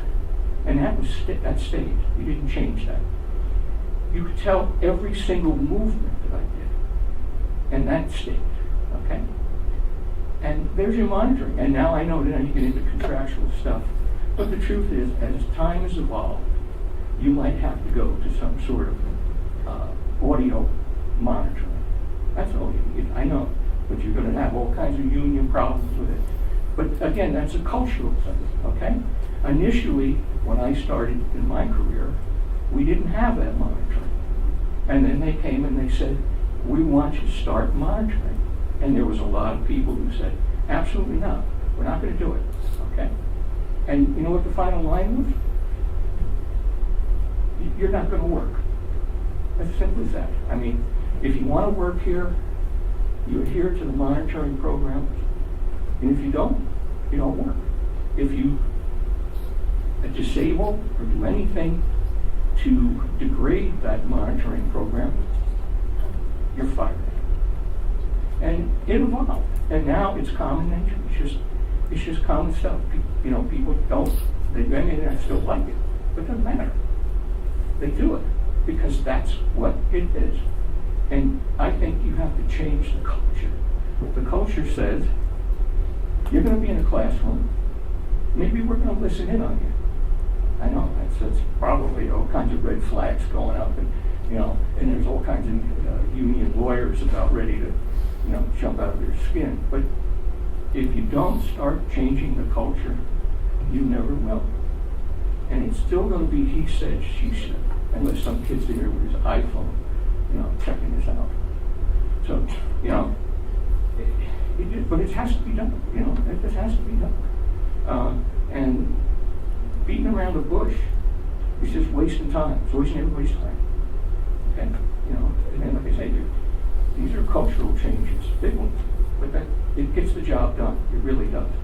And having been involved in it for so long, I see it all the time. And finally, I guess, and the transportation budget. Normally, there's a line item, the cost of tires and brakes to drive the sports teams around. I didn't see anything in that. John, I can answer that.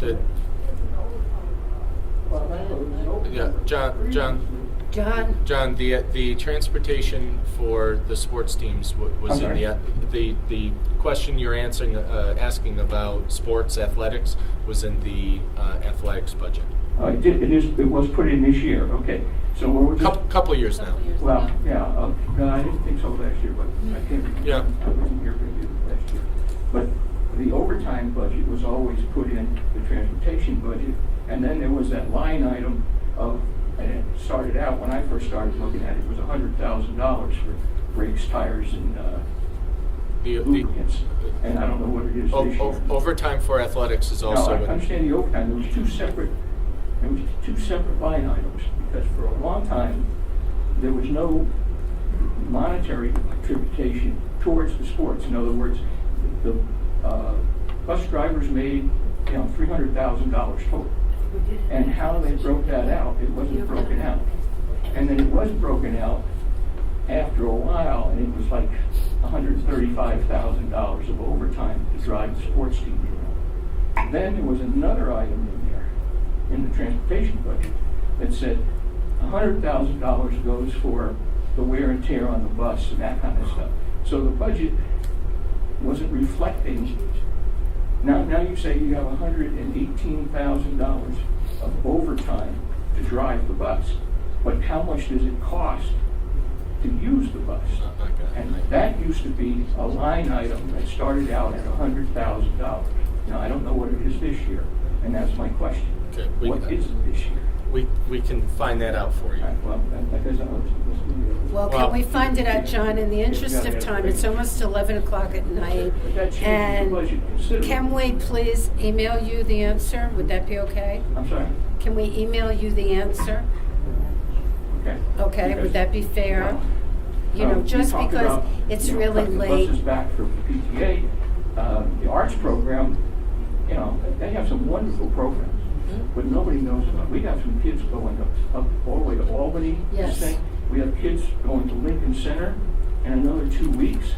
They can't even get a bus ride to the train station, never mind, and things like that.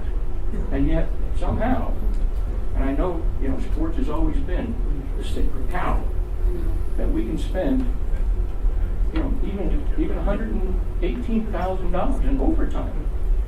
And in these arts departments, they can't even get a new piano. Okay? Now, like I say, we've got to change the culture because the boat is really rocking right now, guys. Thank you. Thank you, John.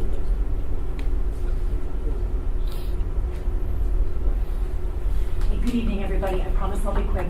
Rebecca Quigley, co-president of PTA at Frank G. Lindsay. I have a student at Frank G. Lindsay, and I have a student at Blue Mountain Middle School. Just two quick things I want to follow up on that have already been said earlier.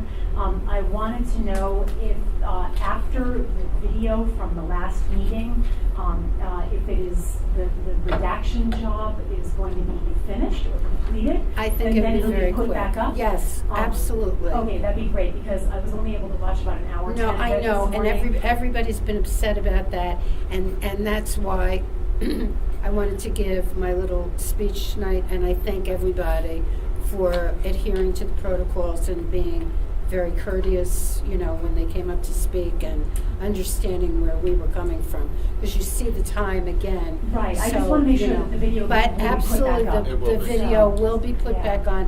We had to redact. We missed a name. Unfortunately, one of our board members caught it, and we had to send it back in again. Okay, great. I work nights. It's tough for me to get here a lot of nights, so it's my team during the day. So anyway, I also wanted to follow up. We need to address with Mr. Owens his response with the middle school because the email that was sent to the parents today is very murky. And apparently it was read verbatim, according to my sixth grader, over the announcements this morning, about there will be a town hall tomorrow, and then they can't participate on Wednesday, is what my sixth grader came home with, the message. And she actually found some friends that are also upset about it, and they've decided that they're going to bond together and be punished together. So we'd like to know what the punishment will be from Mr. Owens for kids that decide that they want to participate. I just feel that we're squelching free speech. And again, we're What do you talking mean by about 12, participate? 13. Walk out of the building? Well, even if they met in the lobby. I'm a teacher, and we just had this meeting today. And our priority, believe it or not, is safety of our kids. So if you guys are posting all over Facebook that we're going to walk out at 12 o'clock and this is going to happen, you just made yourself sitting ducks. Okay. So we're in a high. Hold on. Middle school I understand that, and I'm sorry, because I'm going to get. I don't want my kids outside, and these are little kids. So what I also hope is that parents have educated their children of what they're even protesting about. So there's things that you could do in school or are not protesting about or something. But the last thing I want to do on March 14th is send a bunch of kids outside. Right. Well, my children were talking about honoring victims. Wonderful. That's wonderful. And they weren't talking about leaving the building. They were talking about having some sort of a place where they could go for 17 minutes of reflection. So you've escalated it to a place where I wasn't going.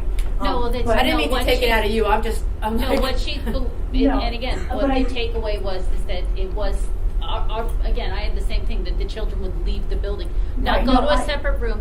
And again, maybe there are other alternatives. Okay. I'm not saying that either. But they would like to be able to go somewhere without repercussions. So I think we need to revisit the whole situation at the middle school. I don't know if there will be a message home after the town hall tomorrow, or if there will be follow-up. But I just think that there's been such great response at the high school. The middle school, I think we need to tweak it a little bit and acknowledge that even though these kids are younger, that there needs to be some sort of place where they can, go to pay their respects. So that was all I had. So thank you. Sorry. Thank you. Anybody else? I wasn't gonna. You've been sitting there quietly this whole time. My name's Dr. Anderson. I do take two 8th graders in the middle school. One about to walk out. I called the school because I wasn't curious. I'm sorry? What is your name? Arthur Anderson. Thank you. Because I was curious what they were going to do because my daughter came home and said it was talking about the walkout. I personally don't think my kids participate in the walkout. I don't think they have a foggiest notion what they're going to protest.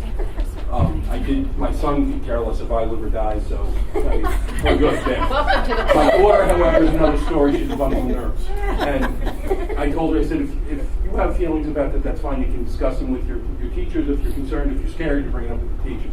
I said, as far as walking out, I says, if you feel you have to walk out, then you have to do something productive with it. You have to write a letter to your principal. You don't just get 17 minutes of free time. I just don't see what we're going to gain by them walking out of school. The other thing, which has been stuck in my craw all night long, when Mrs. Ruler was speaking, when the lady next to her was speaking, you, sir, were on your iPad and on your iPhone the entire time. I took the time out away from my family tonight to come here and listen to what all of you people had to say. And you couldn't be less interested in what was going on in this meeting. So much more that you were the superintendent of business, that the school teacher picked up the error on Mr. Molini's budget. That's what you're supposed to be doing. It'd be nice if you paid attention to what these people took the time to come in, that we came to listen to, and you can't bother to pay attention. I don't understand. You're a board member. That was stuck in my craw. Anyway, that's it. Thank you. Okay. I think it's 11 o'clock. I think everybody is exhausted at this point. Any new board comments or new business that you want to bring forward? I don't have anything new, but just to summarize a little bit, because I'll stick my foot in my mouth a little bit here. Guys, we do have, every district must have 167 district plans. So there is an emergency management plan. You could come and look at it because it can't be published. We can't have people knowing who's going to go where during what. So we have one, so you could come look at it. I totally agree with you. I happen to go even further. I believe in an armed guard at school. I know a lot of people don't, but I do. So, you know, we all feel differently about that, but if we want to do something to protect the kids immediately, we do something to protect kids immediately. And myself, to tell you the truth. Right. With other personnel issues, I think Joe handled that. Actually, what he said this evening, we adhere to laws. You guys, unfortunately, it's just as frustrating for us not to be able to tell things. It really is, but we adhere to what our attorneys tell us, et cetera, et cetera. That's all I'm saying about that. And privacy. And privacy. So also the verbal stuff that Michelle was talking about, that is in our code of conduct, where there's threats or something like that. Please read it. It's there, because I know we were all talking about protocols, et cetera. It's there. Okay? It's in our code of conduct. I don't know what else, but I do. And Joe is right. We live in a different culture right now where we have to think about what we're going to do to protect kids that's a little bit different. So whatever we decide on, we have to decide quick, and we can't wait for Congress or whatever. I think we need to do some things immediately. Well, and at the fear of repeating ourselves, it's got to be universal. And I will tell you that if we move to a model where we do, background check is too formal of a word, but every single time a visitor walks into a school, we run their license, we give them a printed out a sticky badge or what have you. Some schools do that, others don't. I know that when people buzz the door and they're buzzing the door and they're opening it at the same time, and we all get frustrated because it's not open quick enough. That's a culture issue. And we're going to have to think long and hard about changing the way we do business with safety in mind, or safety at the forefront, and we're all going to have to hang in there, because many of you I see at school events where the doors are open because they should be. What happened a month ago now I think is making us think differently about it, and that's not a change that should be done overnight. It probably needs to take some time. We need to bring some people along. But it will feel different in this district. It will feel different in schools everywhere, and I think that's the tension, that's the stress, that's the frustration, and there is no easy solution. But whatever we end up doing, it's got to be universal. We have kids. We have programs in our schools almost every single night. CYO, Girl Scouts, Boy Scouts, you name it. every other week, the board approves the building use forms for outside agencies to use our buildings. And internal. We're really going to have to think long and hard about if we're going to take a more aggressive line on this. It's we're all in or nothing. And or maybe we form a task force and say, this is what we want. This is. Well, we have a safety committee that guides us. We have plans in action that guide us. So I think we have to look first at what we have, and do we need more? Is there a community need for more? Is there a building need for more? And I think if we examine that, we'll be in a much better place. But I don't want to start saying we're going to do this, we're going to do that. Let's look at what we have, and people's concerns are brought all the time. Lisa and I sit on the safety committee, and I am telling you, there is nobody, and each building is representative. There is nobody on that committee that is not interested in everybody's safety. And, I say, Lori, you're more than welcome to come to the meeting. It's a lot of work that gets done there. So, and we could bring things up. So, thank you. All the right. last thing we have in that in the bond that we were thinking, all the different ways into the building. Right. Making it more, more like a vestibule where you can't get right in right away. And but again, and it's going to require, as everybody has to has said, chip in. it's a culture change. It's like, we make Erica. Everybody, no offense, everybody knows you. You've been in the schools over and over. But even going into Frank G. Lindsay, you're going to have to show your ID. I do, going into my school. It doesn't. Lori, let me see your ID. But it's going to be. But you would be amazed that there will be parents that I left my wallet in the car. You know me, going back. They will be, and it's going to the same way that we're going to have to take a tough step. Not we, the administrators, as Mr. Mack was saying, he's going to have to hold the children who open the door to those kids accountable. We're going to have to, the parents who are, having a fit because they have to walk back to the car because they left their license there. It's going to take. Right. It's going to be an adjustment. It will be inconvenient, and we're going to have to. It'll be an adjustment. We're going to have to deal with that inconvenience and stick to it. But again, we have. It'll change. They'll learn to adapt. Yeah. But there is no reason that any parent or any student should not feel safe in this district, in our buildings. That's it. Okay, that being said, good night. Can I please have a motion to adjourn the meeting? Yes! Second? All in favor? Oh! Is it snowing? Is it snowing? Is it snowing?